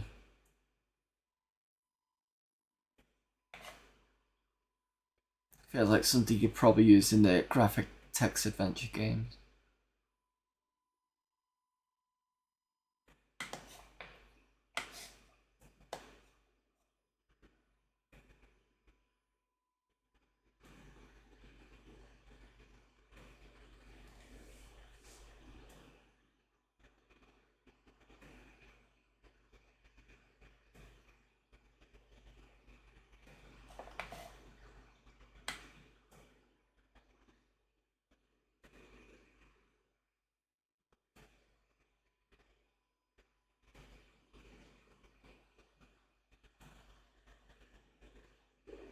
Bit clean for the sewers.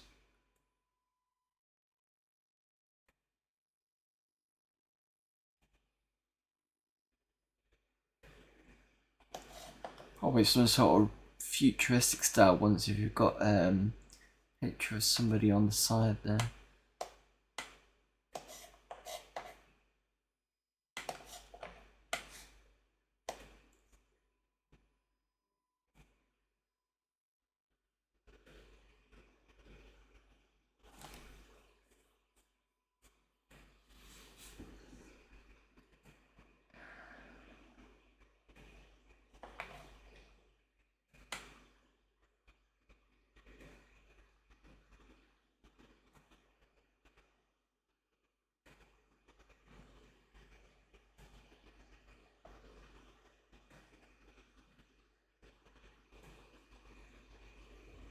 I'm not sure what this is supposed to be depicting. So we've got on the scene number 1. Oh, on the scene of the crime, maybe. Classic kind of person smoking, dead body, maybe distraught person to the left, or maybe something a bit different. I don't know.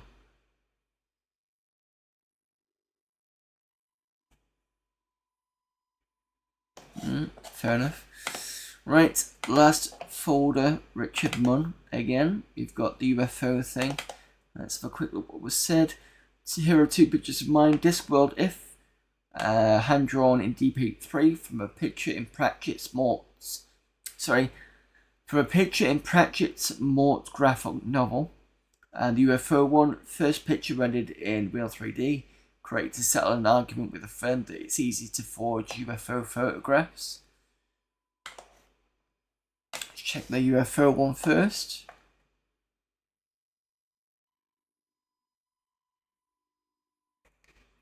I mean, sort of.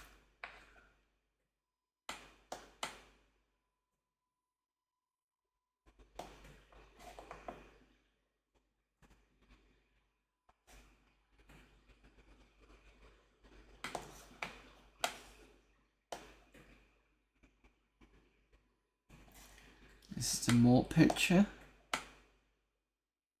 I don't think I've ever read this graphic novel. I have read, there was a graphic novel of The Colour of Magic. I remember reading that one. That was a pretty good one. And I've just been raided by Graham. So thank you everyone for the raid. I'll have to wait a moment because I don't know how long. Oh, you're in. That's fine. Just making sure that nobody's.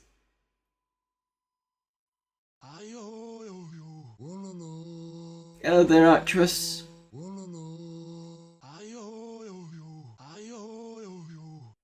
Manic _ Winer says 7 nights.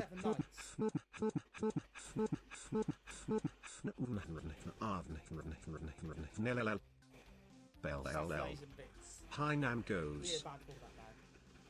Barbarous, how you doing, Barbarous? So yep, thank you everyone for popping in from Ned Graham's stream, and thank you again to Ned Graham for the raid. Also, thank you to the Amiga Dude for the follow. You were doing Amiga Years Part 26, 92 games with your real E600 hardware. Did you find anything interesting? Anything rubbish? Did you have to play Top Banana again? Let us know what went on there. Also, there is Retro Demiurgi, who is it you that's organising Amiga August, or is it Amiga Live again that's doing it? Fine bit of TTS there, yep. Certainly is from Manic Whiner. He's always got some interesting one he'll come out with. Amiga August, yeah.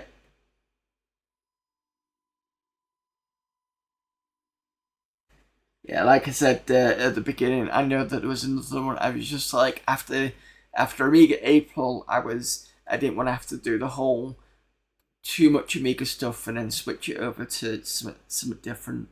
It was good, the Amiga April one, because I did actually get to complete First Samurai, so that was quite good to do that. What else did we do? Did I complete 2 games on that day, on that month or not? I can't remember.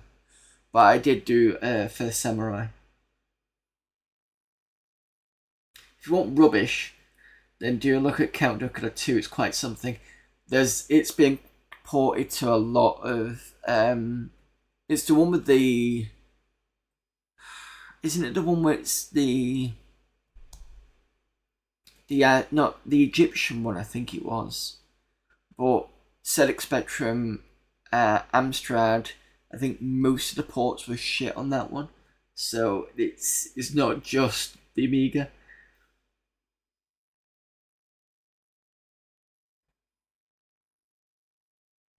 But yeah, I will promote. Actually, have you got a page for Amiga August? Because you did have one for Amiga April. I'll try and do some promotion of it. Yeah, it's pretty bad in the Spectrum Amstrad, yeah. So at the moment, for those of you popping in, this is. Yeah, let's just stick the link in. Luckily, nobody's abused the link privileges, so I'm happy for you to put the link in. So for those of you coming in, I do Amiga Mondays. This is where I take one part of the stream and I look at Amiga format CDs, and it can take over a month to look at it because it's a CD, so there's a lot of stuff in there. I will look at games, productivity. The moment we're looking at the image gallery, we just finished actually looking at it as you guys came in. And in the second half, I play a game. Now, I've had to put Deuterios to one side for the moment. _Whiner says, I don't know much about Duckula, but I did shout Donald Duck at the news yesterday.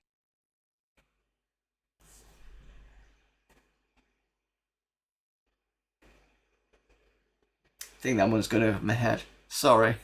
Just like, brain just like, do. Yeah, I couldn't. I don't know much about Duckula. You shout Donald. Yeah, no, it's over my head. Sorry. If the rest of you got that, that's cool. Anyway, so yeah, the second half of the stream, I usually play a game. Euteros is put on hold at the moment because I managed to get to. Finally, I should work out you can defend yourself, but then I couldn't work out what the defensive game part of it was. At least with Millennium, you just got the controller and it was like a 3D scene where you could shoot at things. That was easy enough. But this is like this radar thing, and it's over in a second. I'm like, I don't know what I'm doing. So I've put it to the one side, and I'm gonna play Lord of the Rings, which is like an RPG game. Instead, it's like a top-down version. It feels a little bit like Lands of Lore in a way, with the way that it's set out, but I'll get to that in a second. I do other retro stuff. At the moment, I'm playing Klingon Honor Guard on Sundays, which I still haven't finished yet. Hopefully this Sunday. I've got Exile Escape from the Pit, which is on Tuesdays. That is like an Indie 95 RPG. And Fridays at the moment, I'm playing Age of Empires 2, because that was the pick for Retro Silent Game Club. So that's pretty much what I'm doing at the moment. got off my head was an interesting choice of phrase to take. Me and Namco's comedy duo. I think you're better at the comedy than I am. Right, anyway, so this is somebody who put in a piece of artwork. So this has come from Mort, and what I was trying to say was this is the graphic novel. The only one that I'd actually read was The Colour of Magic. That was a pretty good graphic novel. And then after that, there was The Light Fantastic that I read as the book. Therapeutic stuff I've read those two. I've read a bit of Small Gods, but I couldn't get into it. I've read Masquerade, I think. Feet of Clay. Faust Eric was another one that I've read. I think Mort was in Faust Eric. Because I think it's to do with, was it Death's Son or something? Or someone wants to become Death or something like that. What else was there? I've never read Soul... Is it Soul Reaper or Soul Man? I think I've read one of the Weird Sisters. Because I think there's 3 Granny Weatherax type books. There's Weird Sisters. I can't remember what the other 2 are. Masquerade might have been another one, but I can't remember.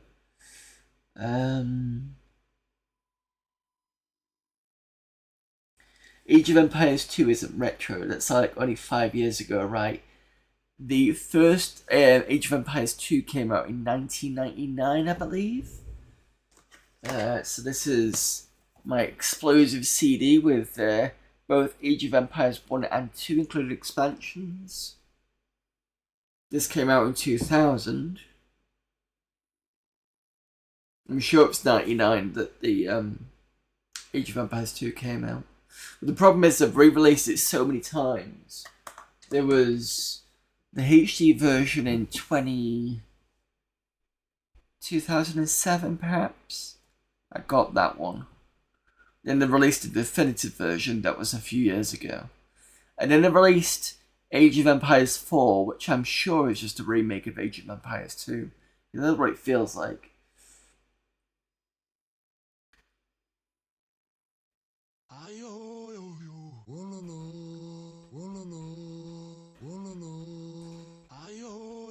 Thank you for the follow there, Lovejoy 5001. Oh, hang on a minute. Just give me a second, let me get rid of this. There we go. Funny thing is, there was a remaster of a, yeah. Soul Music is one, yeah. Fair enough, Kinky. Right, anyway, so this is the last of the, this was from Mort, apparently, the graphic novel. And I think that's all the picture's done.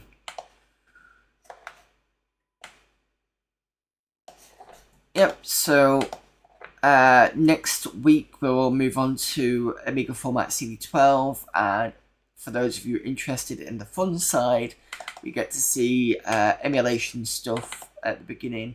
So that's like, we've got, what did we get this time? Spectrum, Beeb, MSX.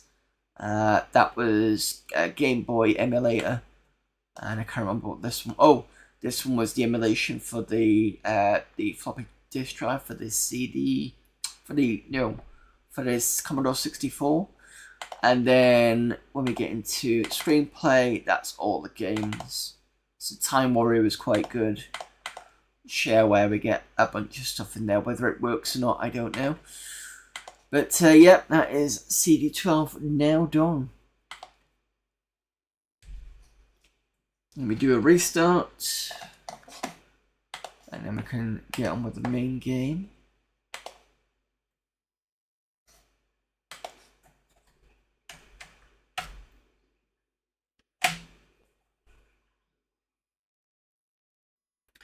I remember the magazine ads where they say, when they said they were going to go through a time period with subsequent AOE games. 4 would have been World War II style, I think, and 5, yeah, that would have been good. I would have liked to have seen that. Rather than kind of rehashing 2 again. Because 3 was, 3 was frontier end, so like Civil War kind of English settling into America, that sort of era. That was good. I quite liked 3. I wasn't a big fan of 2. But I only played a couple of bits of 2, so this playthrough might change my mind and I might like it. The thing is I like what I don't like about 2 is you don't get to do grouping. So in the first one, you could select a load of people, stick them under a group, and then click one person from that group, and it selects everybody, which makes it easier. So if they kind of run off or anything like that, you can just select everybody and shift them. With Age of Empires 2, you only get like formations. You don't get grouping that way. And the annoying thing is, because they'll run off to kill opposing sides, it means you basically find out a little later on there's another war going on because you forgot to go and get this other person who's run off all the way into enemy territory and is going to get himself killed, which is a bit of a pain in the ass, to be honest. And I think they've dumbed down a little bit of the. It feels a bit dumbed down in terms of the storytelling in a way. What was the other thing I noticed recently? Oh yeah. In each campaign, you slowly got access to the tree, so you get more and more access to like Bronze Age and I can't remember how it went to Iron Age, Bronze Age, that sort of thing. With Age of Empires 2, it seems to be you get the full tree very early, so you kind of see all the same things, if you get what I mean. So there's no kind of expansion out in a way. That's what it feels like anyway at the moment. So I think that's my kind of issues with 2.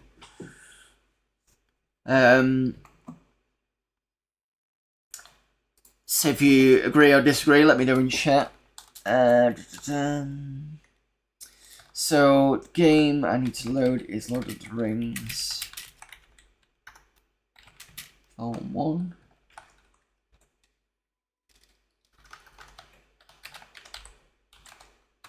Let me just double check the date. I also put into chat the manual because some people might want to have a quick look at the manual or give me a hint or anything. That's the manual for the game. It's quite in-depth actually reading it. I need to sit down and read it properly. So that you might be on the page with the items where it shows you all the dagger damage of 1d6, for example. One thing I did find interesting was it was talking about the spells. So it says here you get 2 types of spells. You get white magic and black magic. It says specifically, white magic exact a price from the caster in the form of lost life points. Each spell will drain 1d4 life points. When a caster's life point total is reduced to a point where casting spells will cause unconsciousness, spells will fail to take effect. List of spells is known to give to white magicians that are given below. So it's quite interesting in Manic_Winer says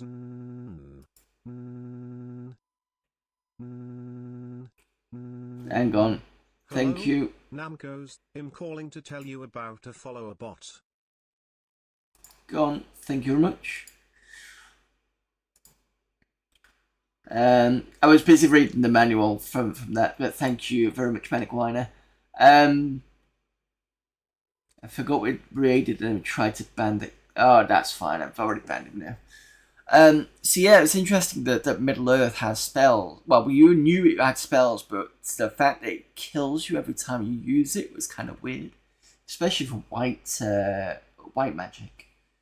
Would have thought that with black magic, but yeah. Anyway, let's talk it more play. Just find the year this was done.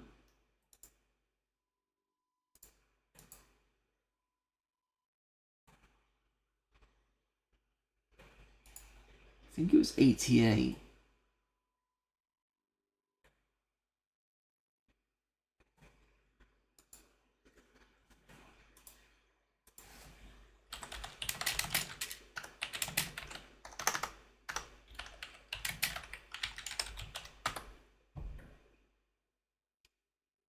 It's 1990 apparently.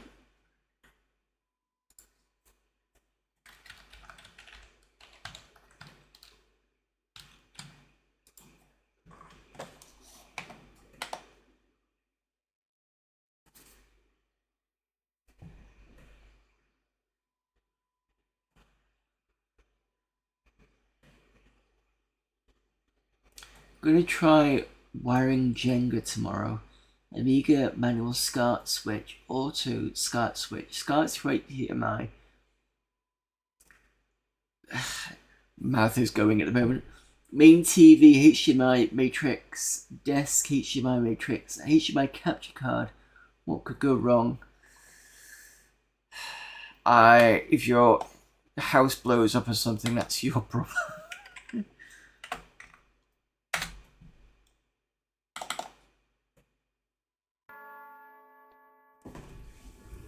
Back in a moment.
Thought this would move on.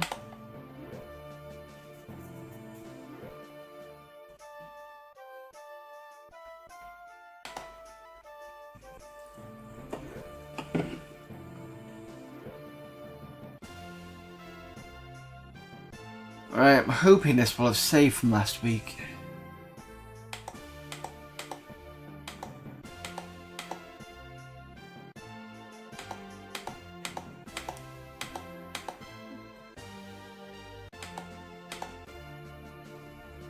I do like the intro to this. It's quite nice.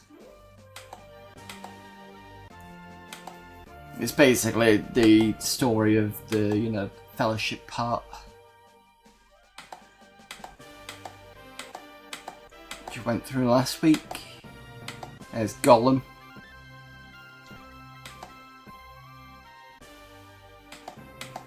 Can I just... Yes, I can escape this.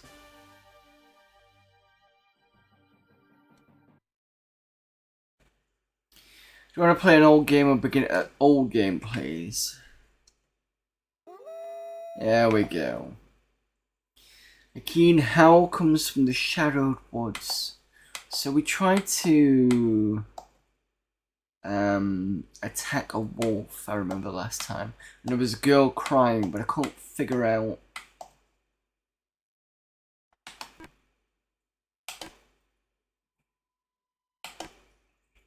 told to Taffy, please make the bad doggies go away, which I tried. Manic_Winer says 8 hobbits in a computer game is known as a hobbit. I learned this from J.R.R. Tolkien and Angela Lansbury's book, Mordor She Wrote.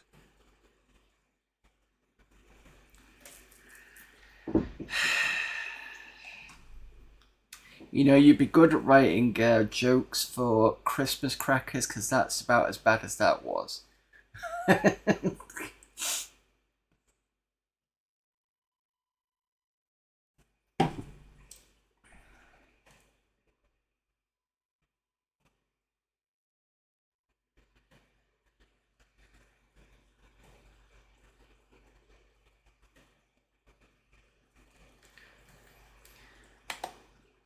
Alright, so I can type in a question, I think.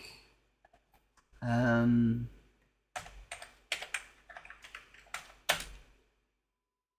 not moving till they all go away or until Freddy comes back. You can't make me. Who's Freddy? He fell down into a cave and I can't find him and I'm scared. Then the doggy started howling.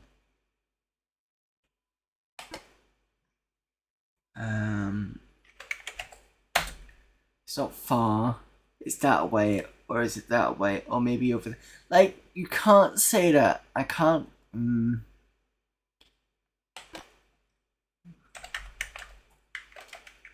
That way.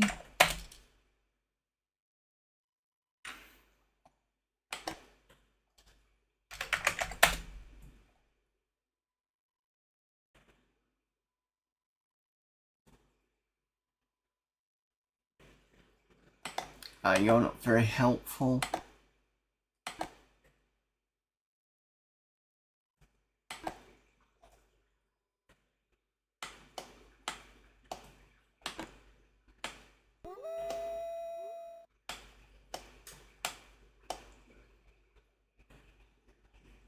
No problem, Amiga dude.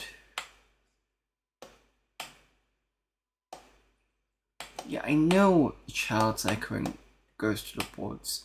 I'm trying to find this damn. Oh, is this the cave? Child's jacket flutters in front of a cave on a cliff face. Ah! Please tell me this is a cave. No? Can I not enter it?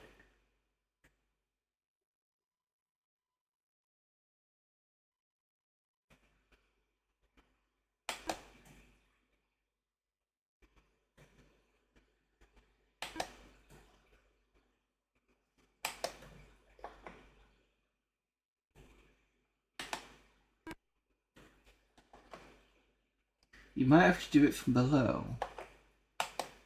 Oh, you mean go on this side? I see what you mean. I see what you mean. Oh, encounter.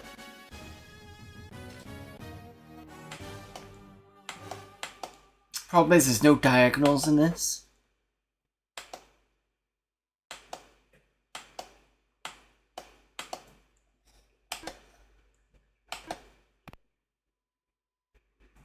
Two points of damage.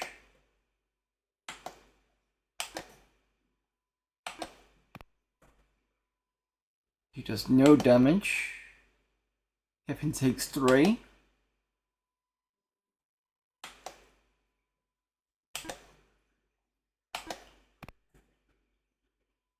No damage to the wolf. 1 point.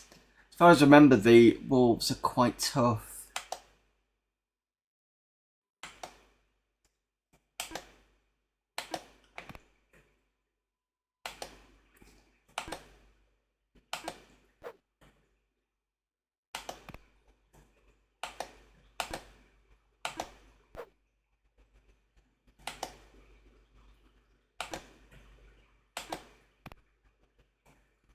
No damage again.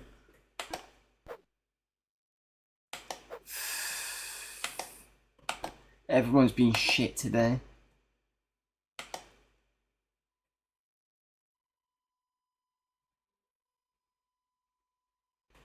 No, problem is the dog is the attack thing. I mean, I could try talking to it, but I doubt it.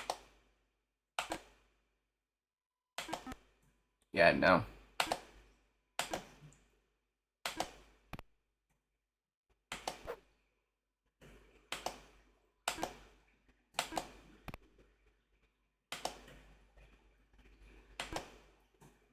Manic_Winer says networking is hard in the Shire.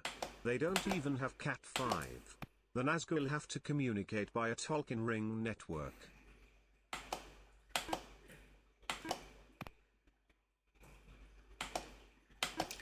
Utter terrible.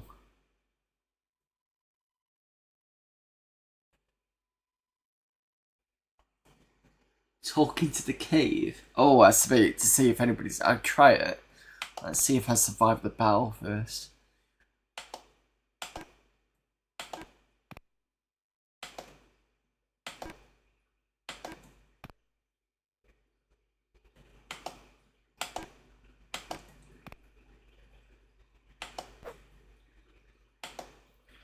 At the moment,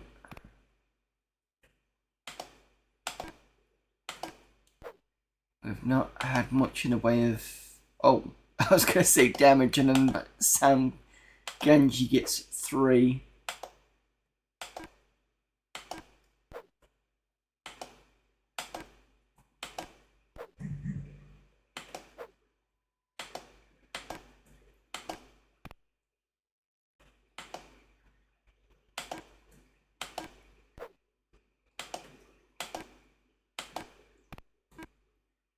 Finally, kill the wolf.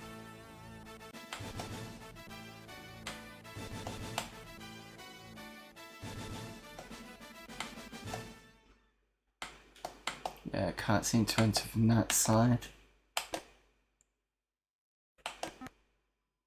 No talking.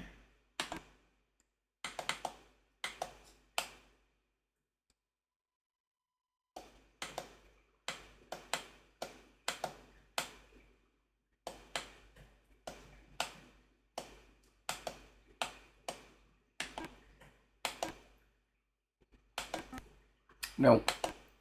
Can't do that.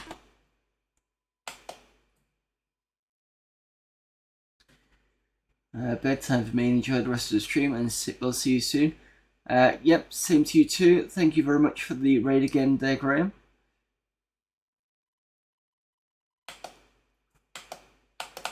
Well, the child did say that way, so maybe there's another cave at the top. No?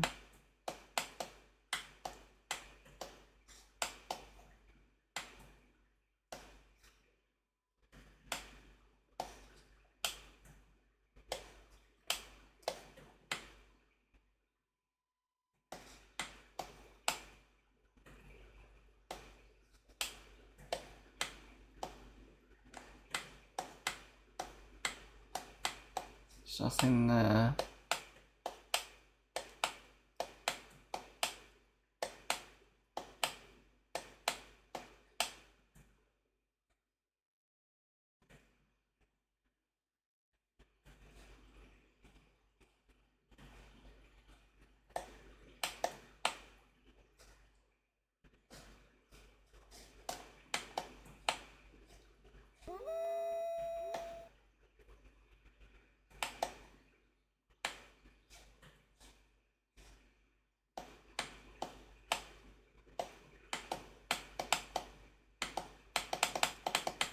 No. What we got? Let's have a look at the manual.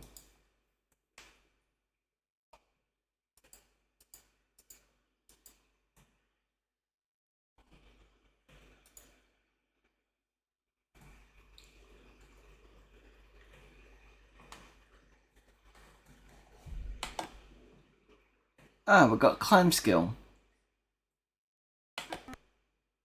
Can't do that. Jump? No?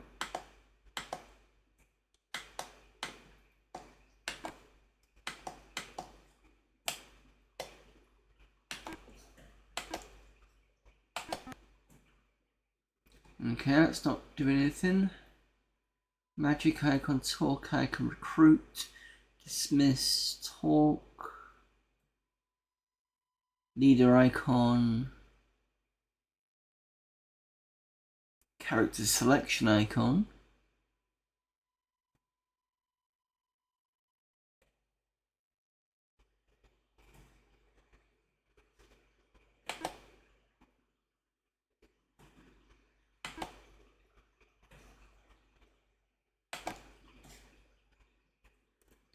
He's got Brawl, Charisma, Hide, Read, and Hobbit Lore. Jump.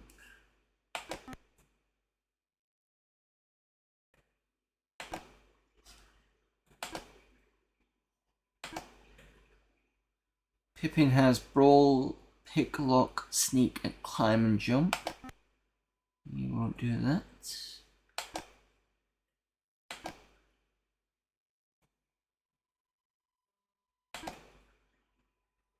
It's a character sheet, that's spells. Magic help spell. Oh, that's a good point. Try that, yeah.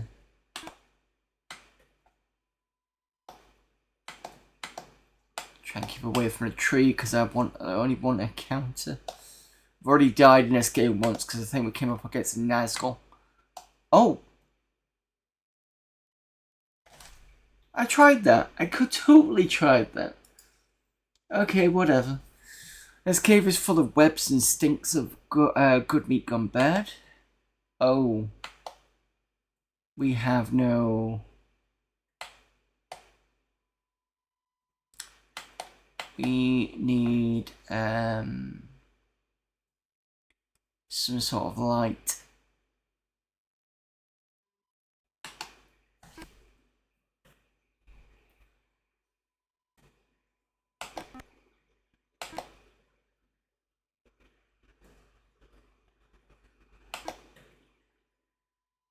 I've only got the ring.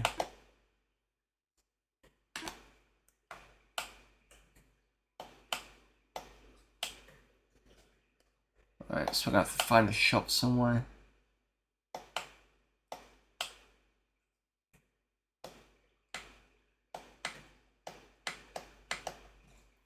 think I've spoken to you already. Anson Goodbody. My dog has run away and I'm too lame to catch it. Please bring it back. Oh yeah, I remember this. It was last seen in the Western Fields. Yeah, I found him, that was the issue. Manic_Winer says Sauron is calling. One ring.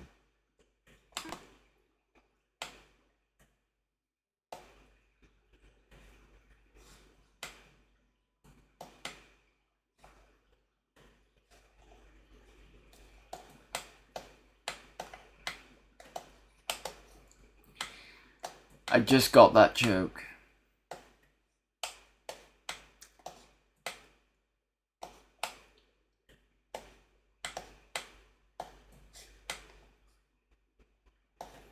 Only partly because I was playing the game as well. I know, piss poor excuse, but still. I'm taking it.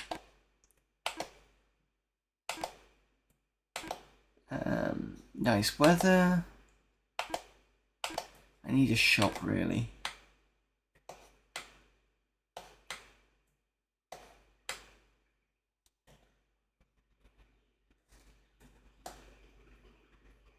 In the distance towards the east, you can see the bridge that leads to the eastwards. Yeah, but if I remember right, if I crossed it, there's going to be a Nazgul there.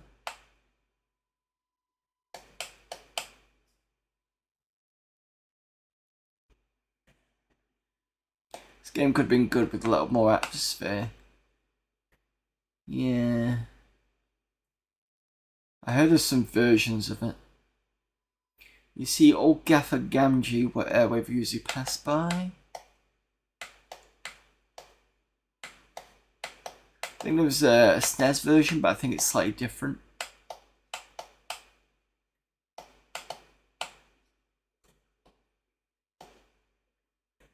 Music would have been nice, yeah. Unless there is one and I've forgotten to put it on. Nope, just sound.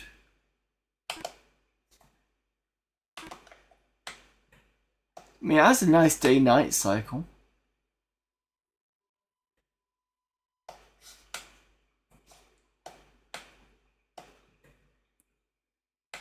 Front of the door to back end.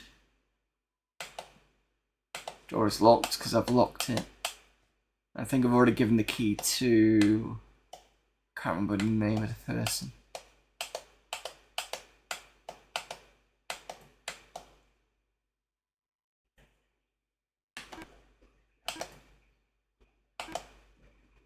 I don't know, there's occasional music in here. Sorry. Music being that when the battle started.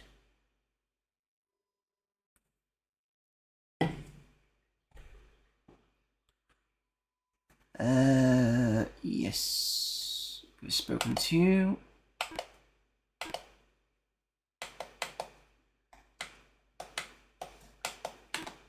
I keep forgetting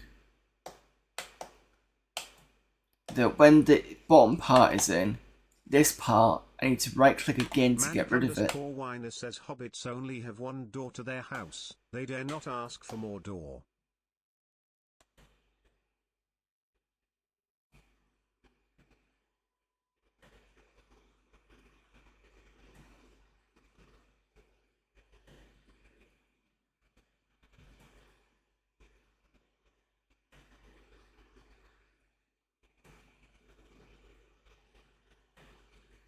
Right, yeah, got it.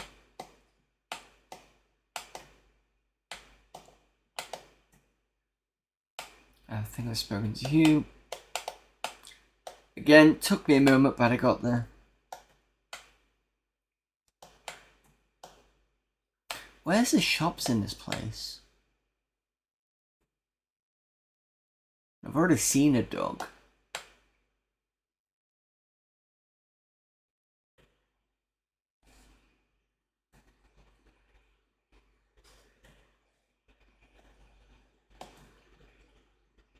Your admiring gaze falls upon the chestnut trees of Hill Lane. Birds are singing.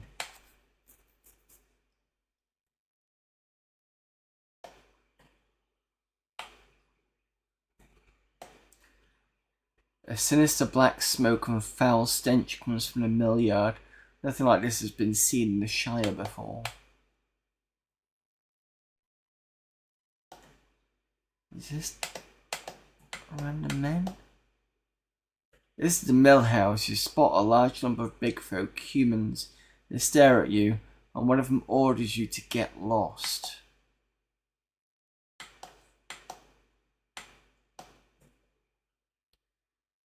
The mill is guarded by big folk with clubs.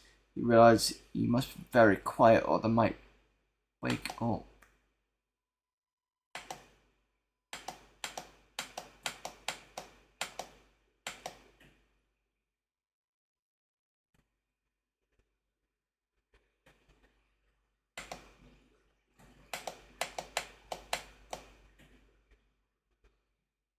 It should have been quieter. Great. In battle.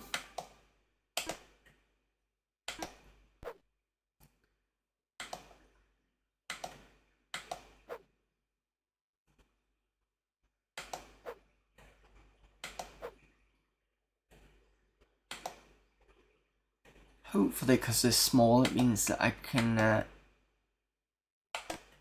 avoid a lot of attacks.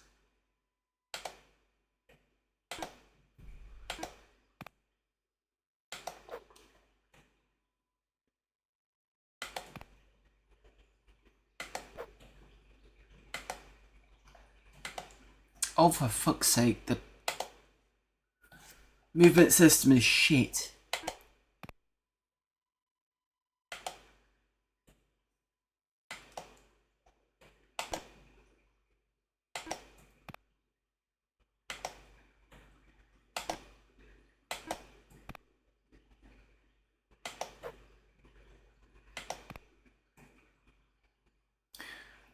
Sam Gamgee is knocked out cold.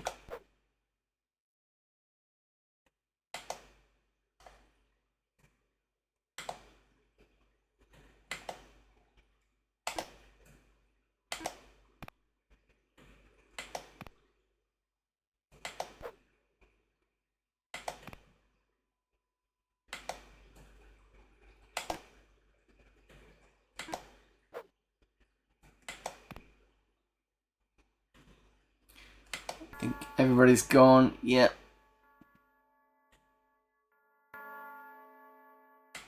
Damn it. Hey, it's got nice artwork at least. Just don't like it kicks you out into the workbench when it's done.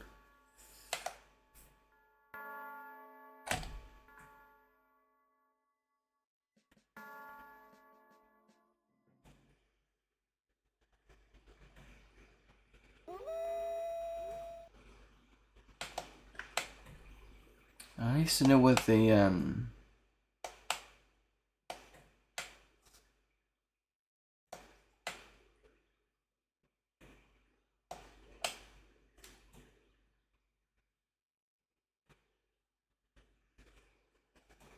cave is.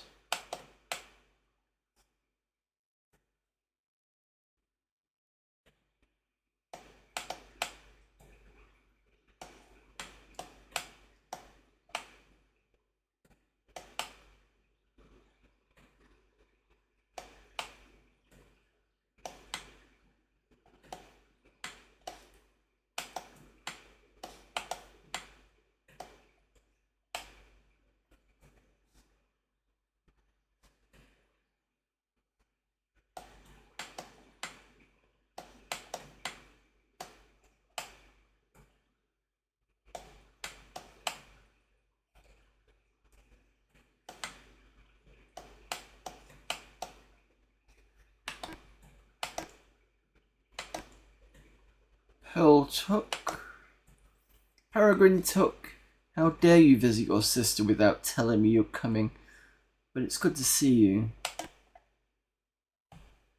Hi? Well, you know, maybe you should repeat the question. Shop? No. I don't even know what to say to that.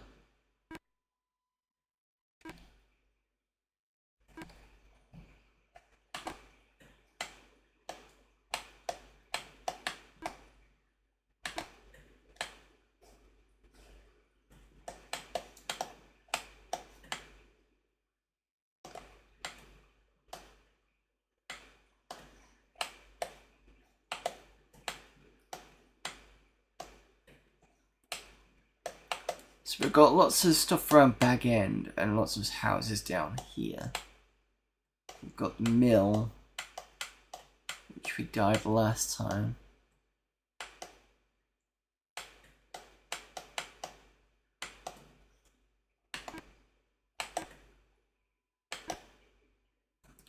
Will Wheatfoot. Welcome friends, the Mayor of the Shire is always pleased to greet visitors. Mayor? Okay.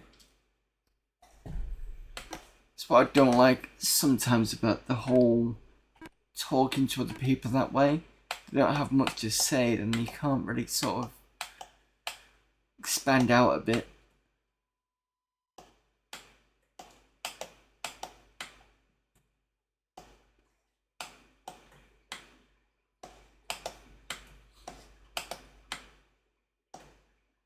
That looks like an inn. We spot a pretty hobbit lass with a tearful face at the bar.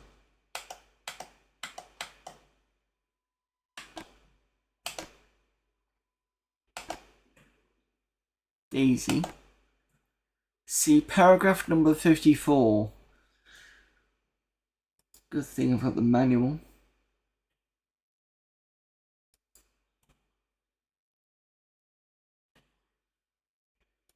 Hopefully it's in here.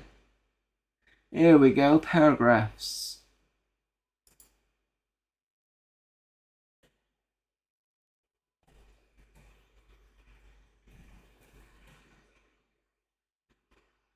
Reminds me of Pool of Radiance.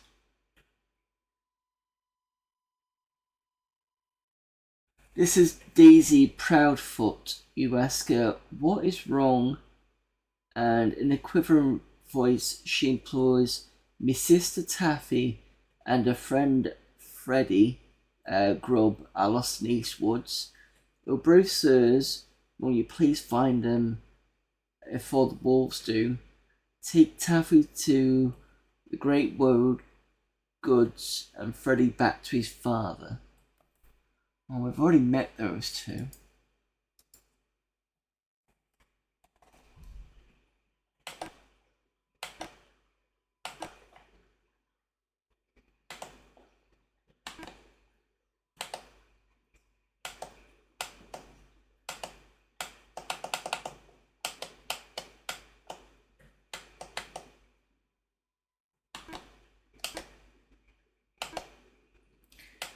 Bartender say, "Hello lads, care for some ale?"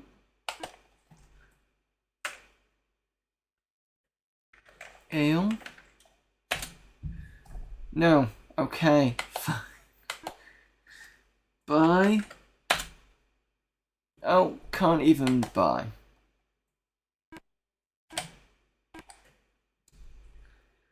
Daisy Proudfoot used to be Daisy Proudfeet, and so Chevron Appetite. Terrible.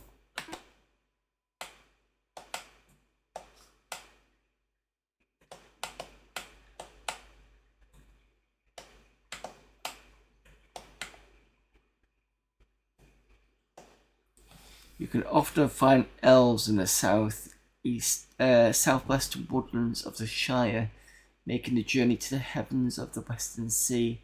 Perhaps they might help you.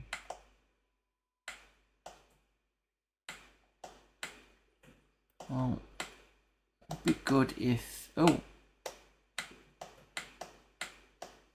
The Green Dragon Tavern does not have as many patrons as usual.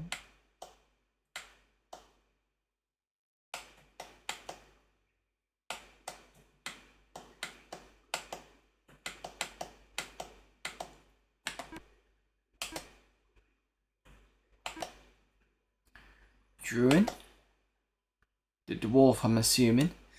Has anyone seen that fur-footed, thrice-cursed burglar? Bring me Baggins.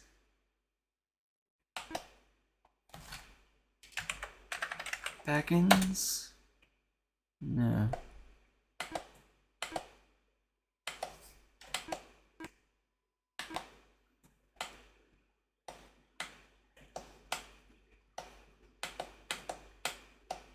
I'm assuming they mean Bilbo rather than Frodo.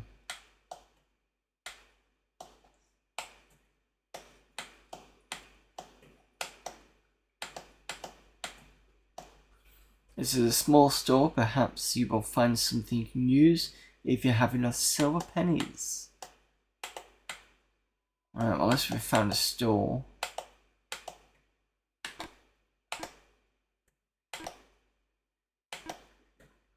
Greetings, worthy hobbits. Let me show you my wares. Oh, sorry. Bye. Okay.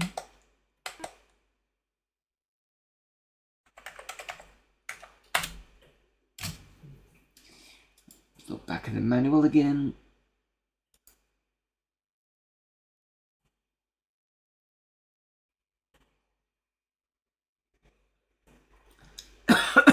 The manual has a map of the Shire. That's interesting.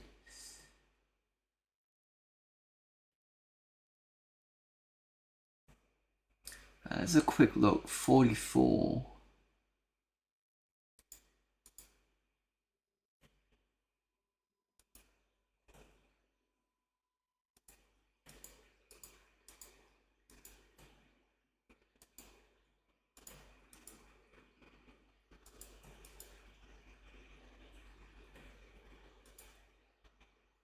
Aha.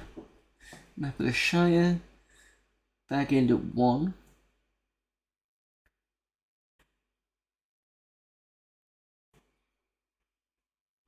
"11 is Buckland Bridge. And I've put the link in chat for this. If let me just put it back in. So just so you know what I'm seeing.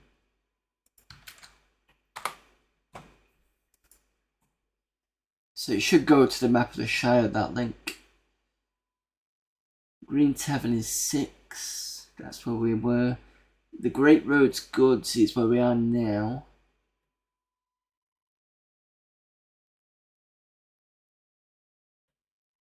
"12 is Farmer Maggot.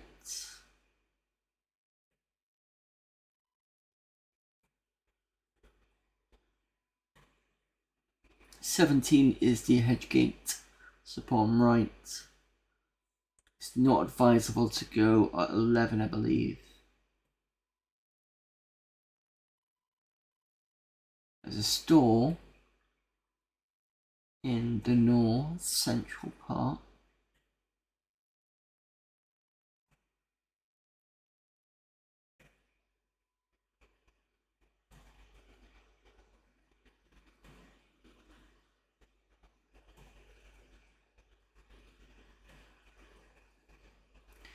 And where we fought the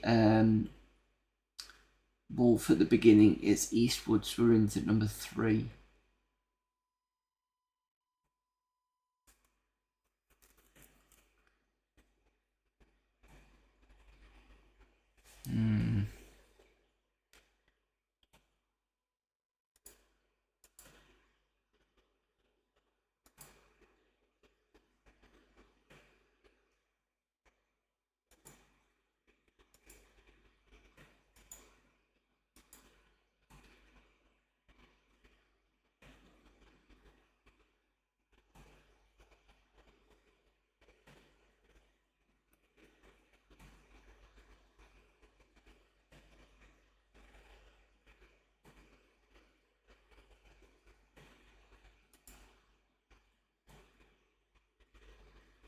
I'm just checking the manual because I want to see with the items.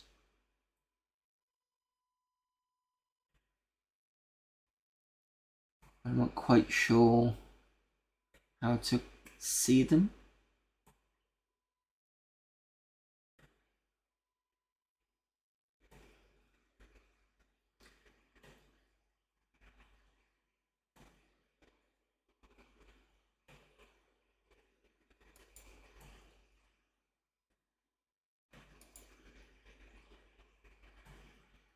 Doesn't say. Or if it does, I've missed it.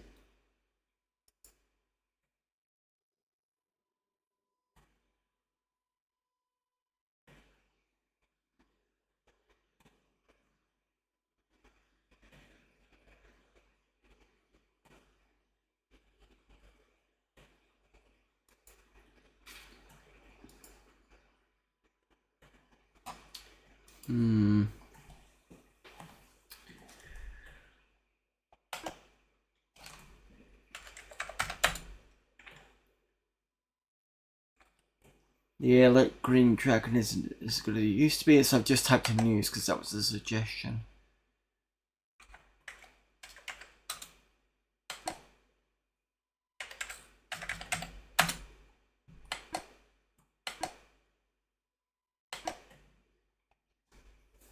Let me show you my wares.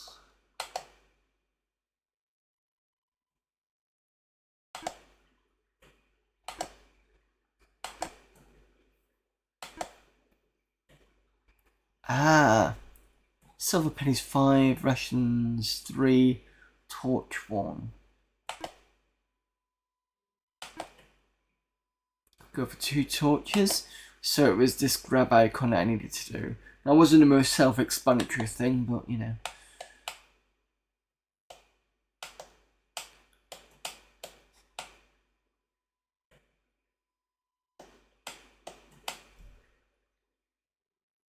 Manic_Winer says shopkeepers can be paid in gold, or non-fungible tokens.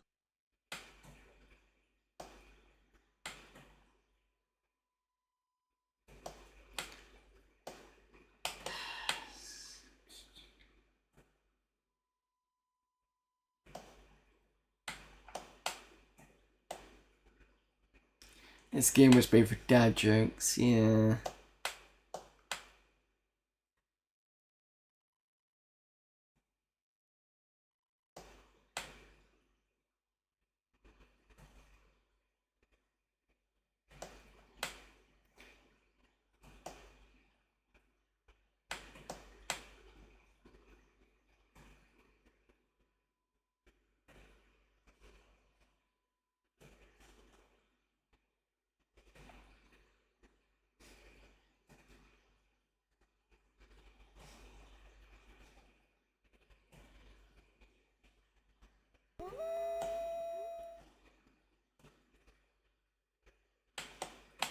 Let's tell me about the walls.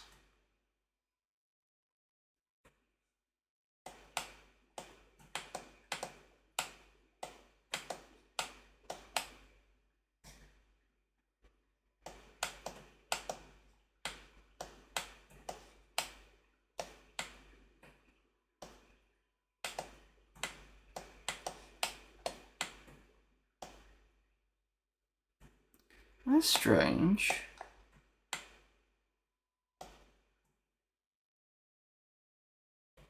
It's now not let me do anything.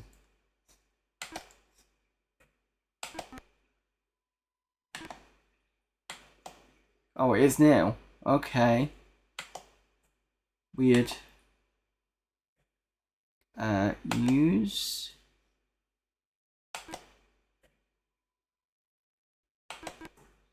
Wait. Got a torch.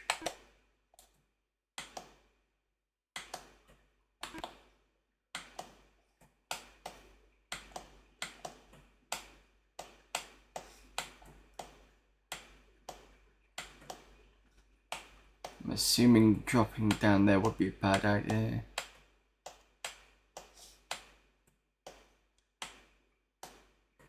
I think crying tells you that someone is alive in here.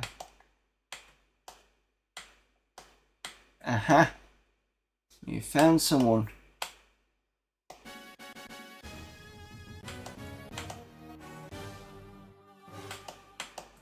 And there's your music. Spider swings out and misses at Frodo Baggins.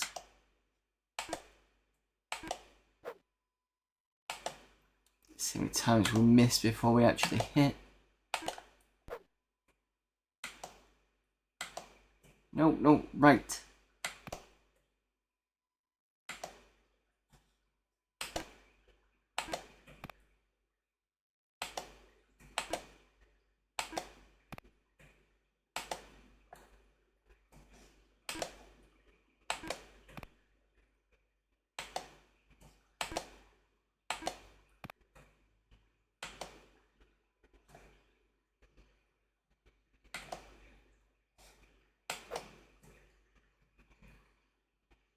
Just stand on it.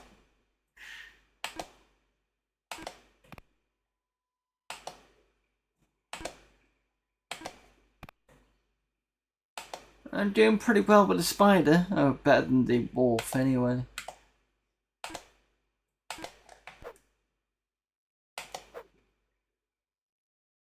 Almost dead as well. You can see on the far left next to the portrait how thin the grey bar is.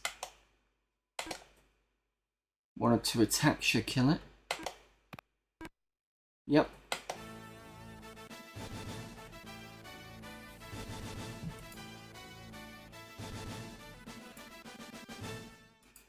See paragraph 4. Freddy is free from the spider but badly wounded. He is doing his best not to sob and is overjoyed to be with people who will help him get home. He joins your party. Several items are scattered nearby, including the bones of a dwarf that died trussed up like a roasting pig, an old axe, a star-shaped key, and a weather-worn scroll with legible dwarf runes in his hand. The scroll is readable. Take the axe and a star key. But where is the... says that the scroll is readable.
Okay.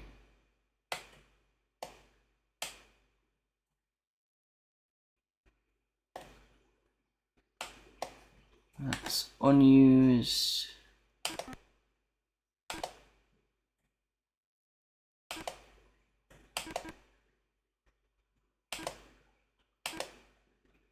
Right, double check the paragraphs again. Was it 54?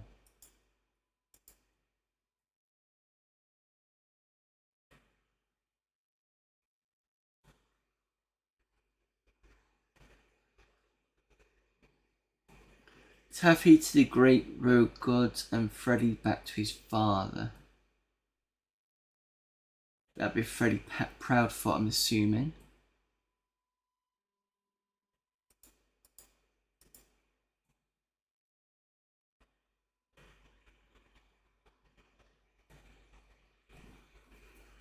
I'm guessing we've already seen a Proudfoot.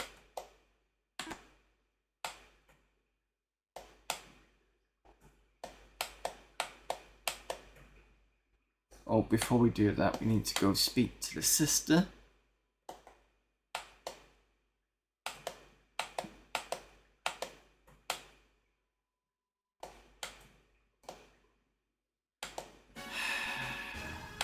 Bloody wolves.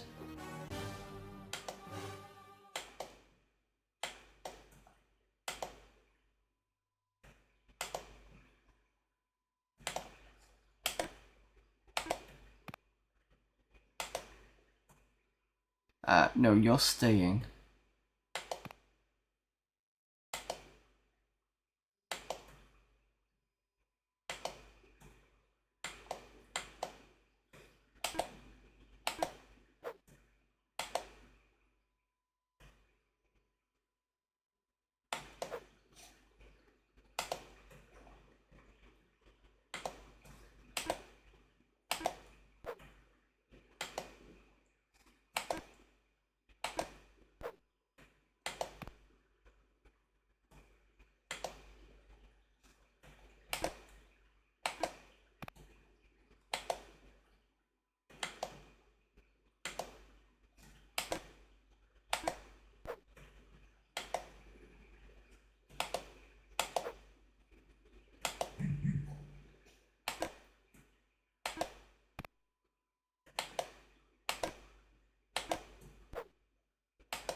Oh, halfway there.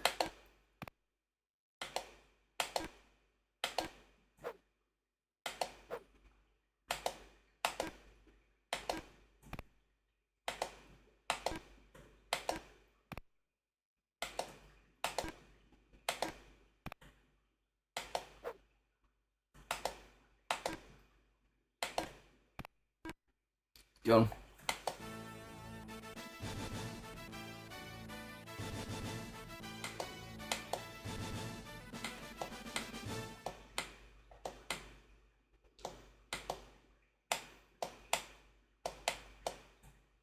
Taffy smiles and wipes away the tears. Thank you for saving Freddy. She shouts and agrees to follow you home. Excellent.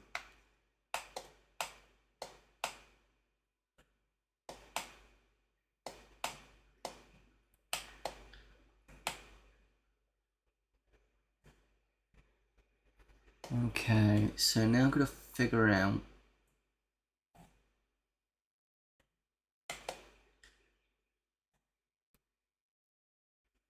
I wonder whether it's Bag End that I've got to go to.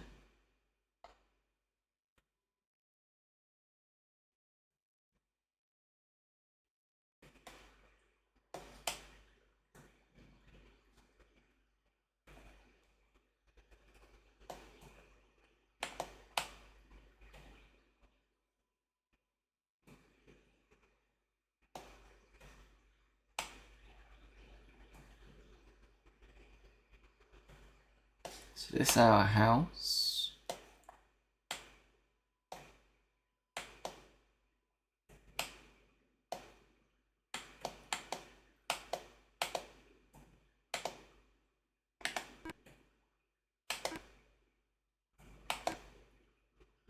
That's Boffin.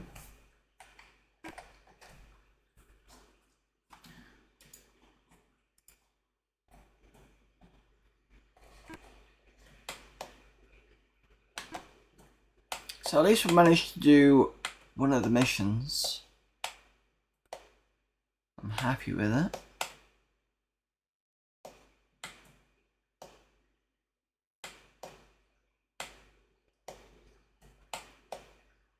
That's not the father.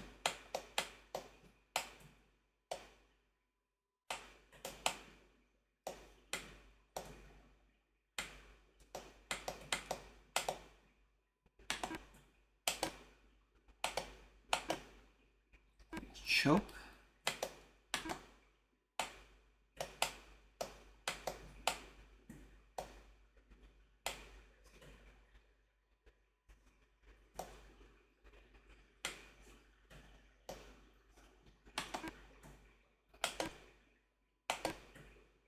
That's 2 foot.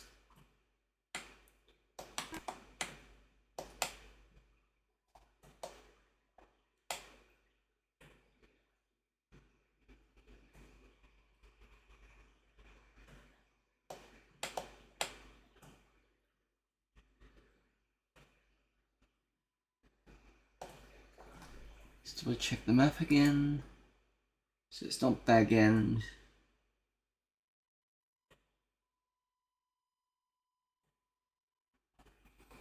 Check down here.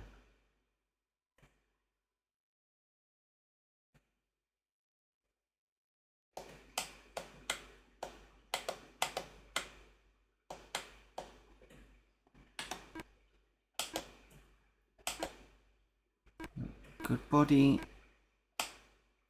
Apologies, I'm going to have to go through the entire Shire now to remind myself where Proudfoot was.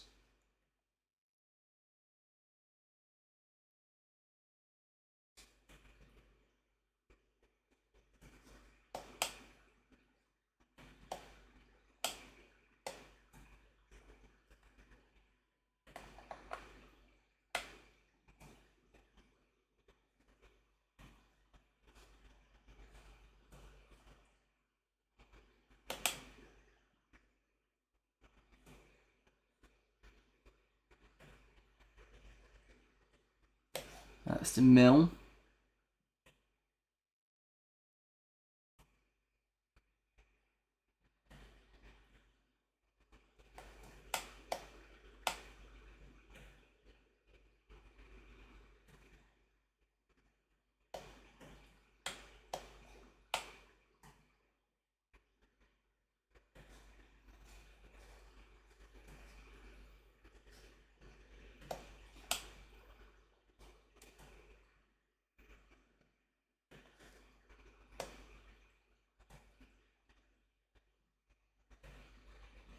Someone should mod this with Monty Python's Holy Grail music for the Overworld.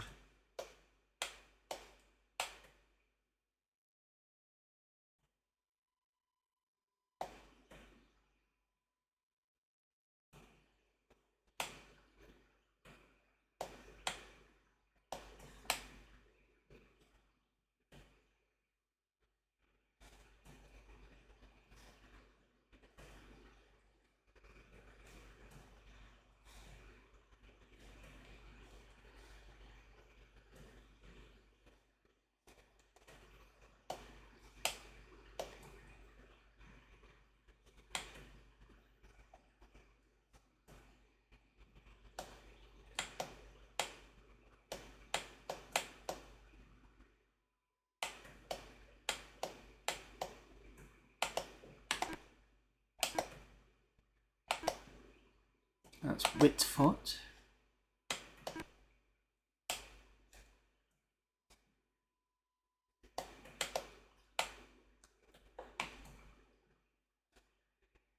Where is Proudfoot? Right at the other end of the bloody Shire or something. Oh, I've missed him.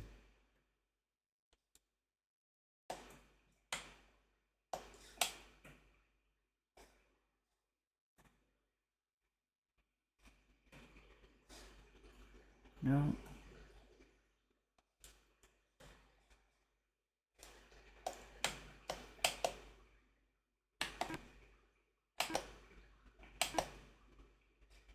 Random hobbit.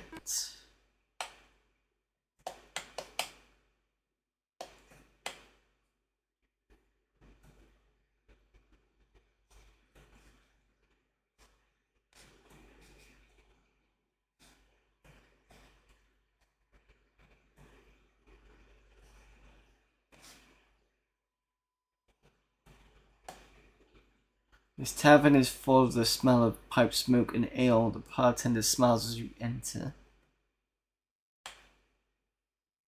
This is a green dragon.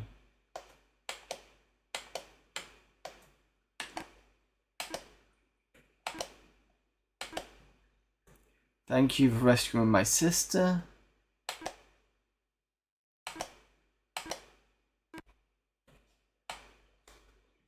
Still gotta get back though.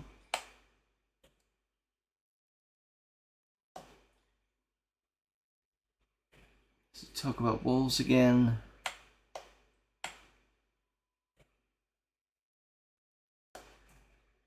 Green dragon.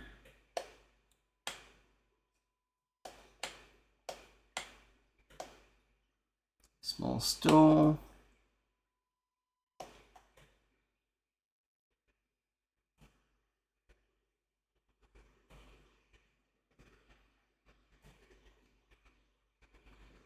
Wait a minute.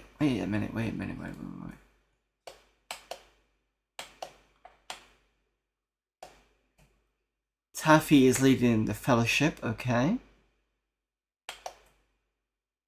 Taffy shouts Daddy and runs into Jolly Proudfoot, right, okay. Proudfoot sounds hiding a tear. Jolly hugs his daughter and offers you provisions for the long journey to Buckland. Excellent. Take all my rations. Excellent. So I saved money.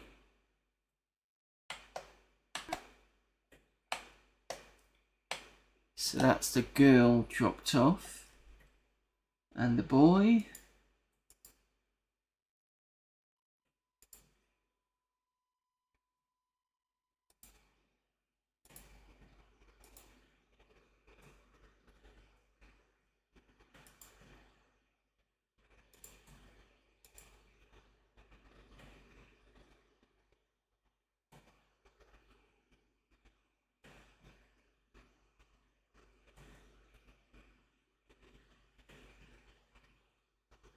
Freddy back to his father. Oh, his name is Grub. Okay. Grub. Do I remember a grub? No, I don't think I do. Which means I'm probably going to have to search it now.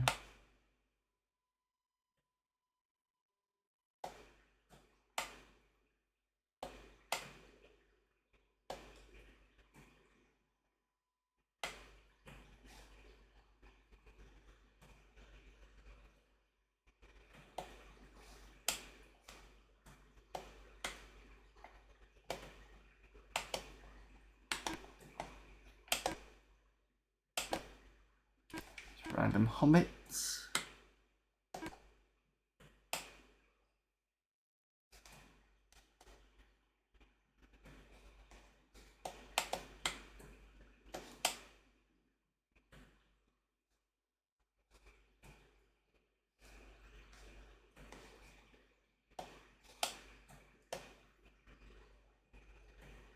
Those are the 3 houses. So there should be another one here.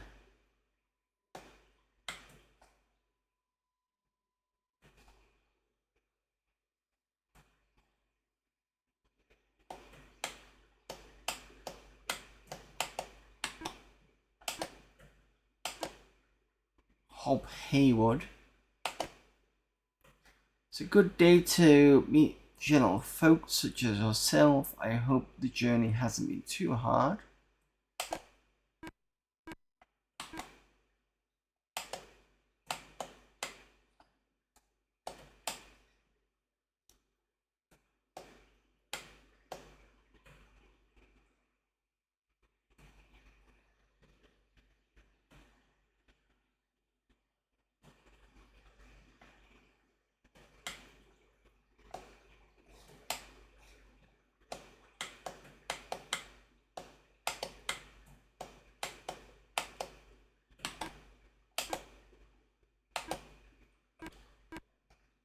I saw that person last time. Where's the other fellow go?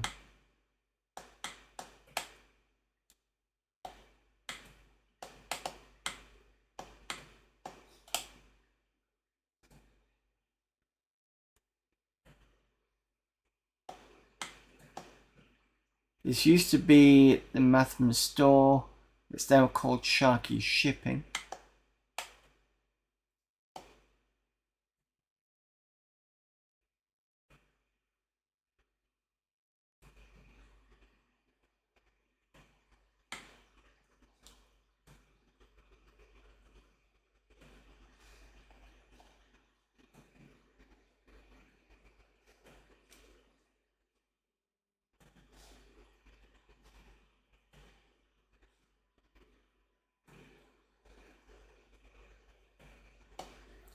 As you look towards Buckland Bridge, you notice an armed man wearing a black cloak is standing there searching for someone or something. Yeah, that's a Nazgul. You don't want to be anywhere near that. So that's going to get me killed.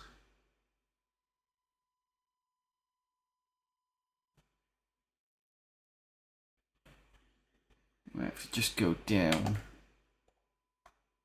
Freddy Grubby's leaving the Fellowship. There are some members of your Fellowship who will not follow you into Buckland. Okay, that's a bit of a failed mission then. I'm not surprised.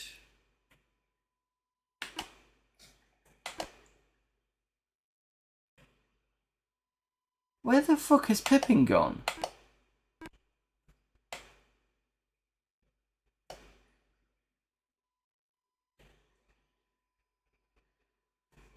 Have I messed up here or something? Because he was with us and then he just disappeared.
If I get a chance, I might have to watch this back and see where... Unless I restart it and do it again, but... Try to also look at the map to see where the hell I am. I don't recognise this place. Oh, we're coming up to 12, Farmer Maggot.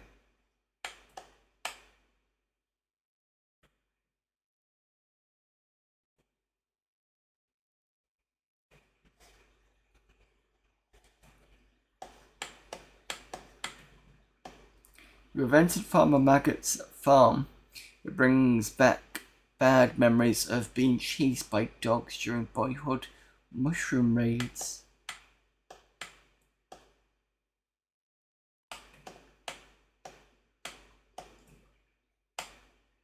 Am I gonna get attacked?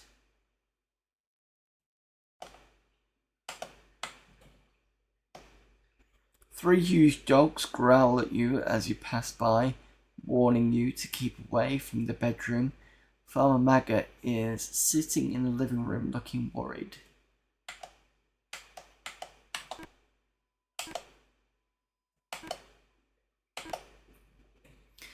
See paragraph number 24.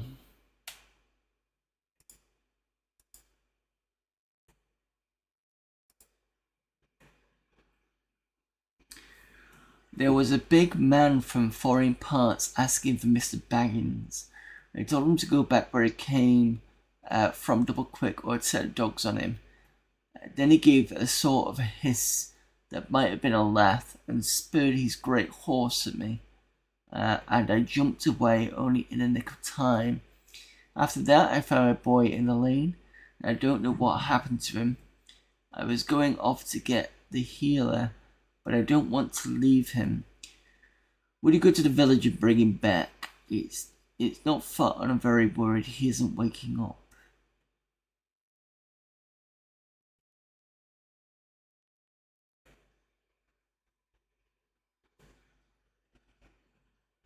Oh, he needs to me to go and get the healer. Who is the healer?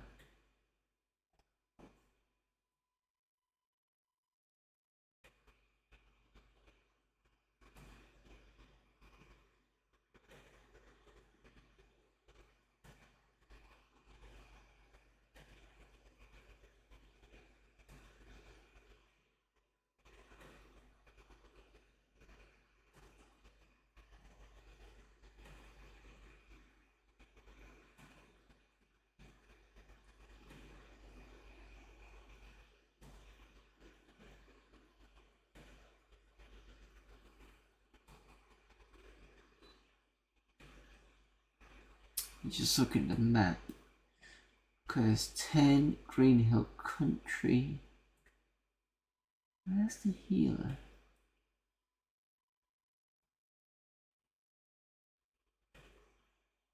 Yeah, I've got to go back.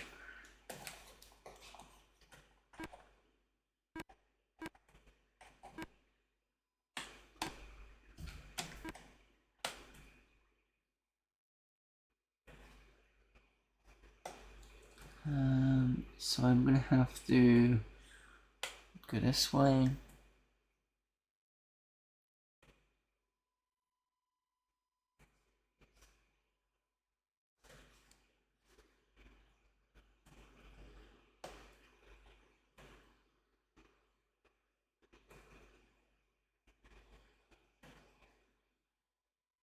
I go north and take the first left.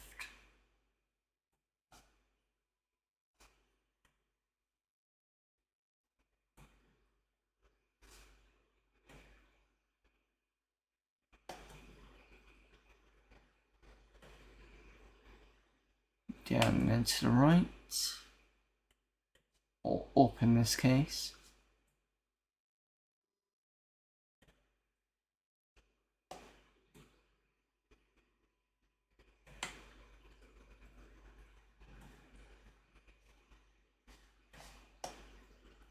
Left here should be a bridge, yep.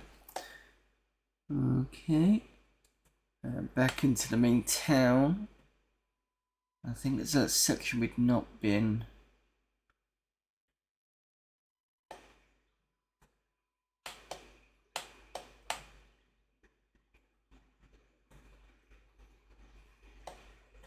To the south is Green Hill Country, a land of rolling hills and odd ruins, which sensibly most hobbits ignore. To the east is the Grange, and that's where I'm headed. I wonder whether... This is the Grange, home of the Grub family. Ah, I see. Well, the kids run off now.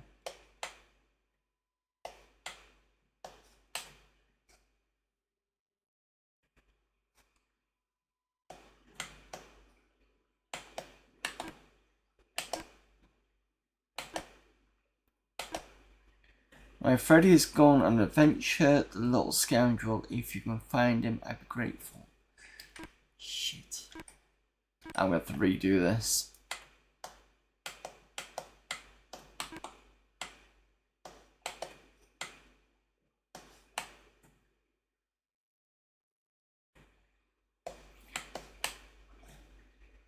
Please don't tell me he's back in the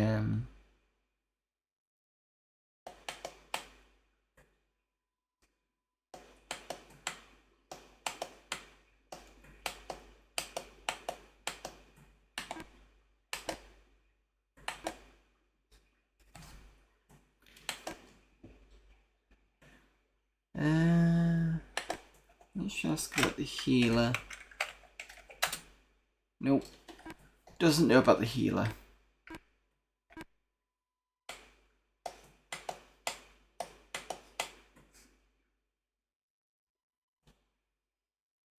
Nobody in there.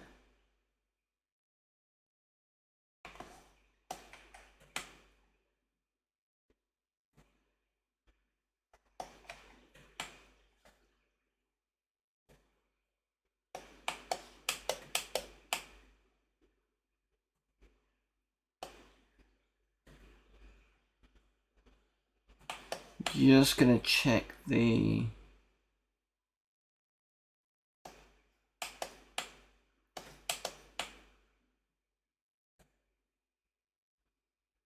cave again.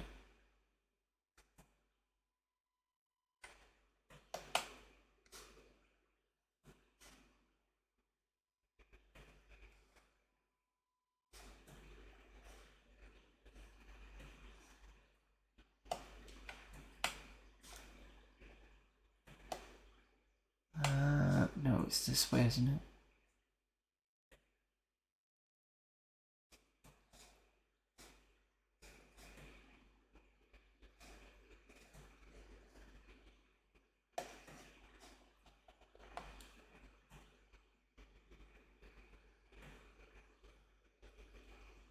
Oh, I was right the first time. Luckily I've got a map for this area.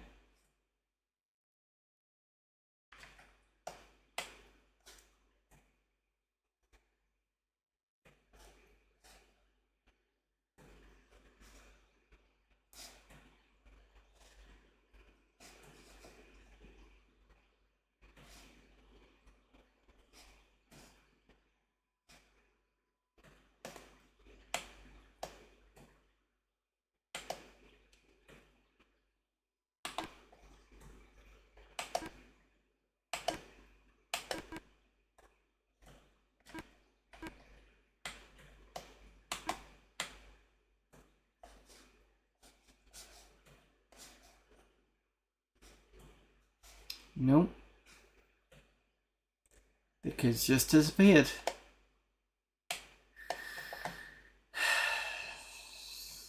Damn it.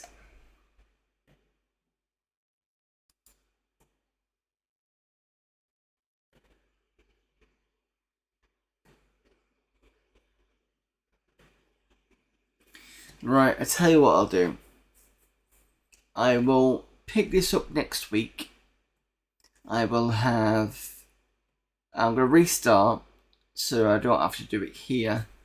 So I'm probably going to get one less torch, since I know Touchwood so far it looks like it's going to be, I can use it all the way through. Pick up the kid, pick up the other child. I know where Grub is now, and I know where the other place is. Deliver those two off. Hopefully don't lose Pippin, and then we can pick up from there. So I think the last place we're going to go is go to Grub first, and then go to... No, I will save at Grubs so that we can all see what happens, but I think that's what I'm going to do for next week. So thank you for popping in. I'm actually quite glad I've got to this point, because it's a bit easier for me to understand what I'm doing now. Although I'm not quite sure how I'm going to get a dog. I know where the dog is. Yeah, I'll figure that one out. Anyway, can I escape this?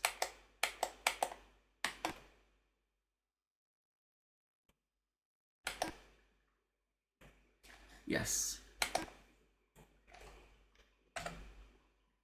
There we go. Cool. Thank you everyone for popping in, and thank you to Graham for the raid. Plus, Lovejoy 5001 and Amiga Dude, thank you for the follows. I'm going to be back.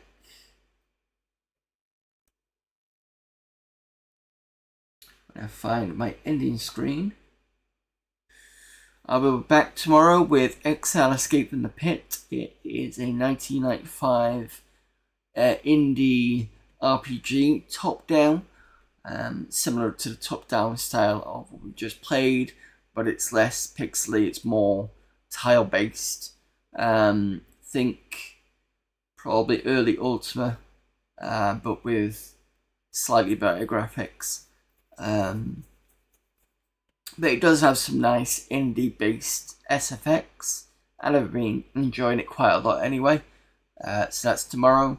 Friday we'll carry on with Age of Empires 2.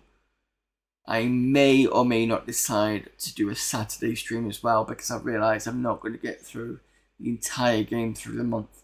So at least if I can get through as much as I can, maybe double up streaming for that, I'll probably do that. Then Sunday, with luck, we'll have the last Klingon Honor Guard. We are pretty much within about 2 to 3 levels of finishing that. At the moment, I'm just a bit stuck, I think. What was it doing last? I remember being stuck, and then I think I remember progressing. I think it was because the difficulty had ramped up, so I was dying a lot more, causing progress to be a bit slow. That's on Klingon Honor Guard. And then Monday, we'll be starting a new CD, so Amiga format CD 13, and carrying on with Lord of the Rings. So that's this week in a nutshell. Let's see who is available for raiding.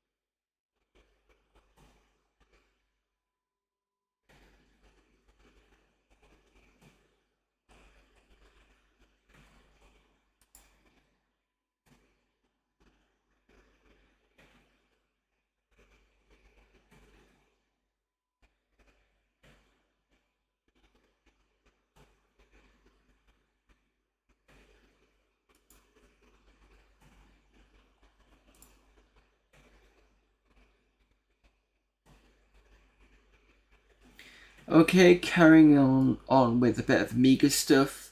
Amiga Joey's still streaming. She's playing Altered Destiny, a 1990 point and click, so something a bit more interesting maybe. So let's go and raid that girl Joey.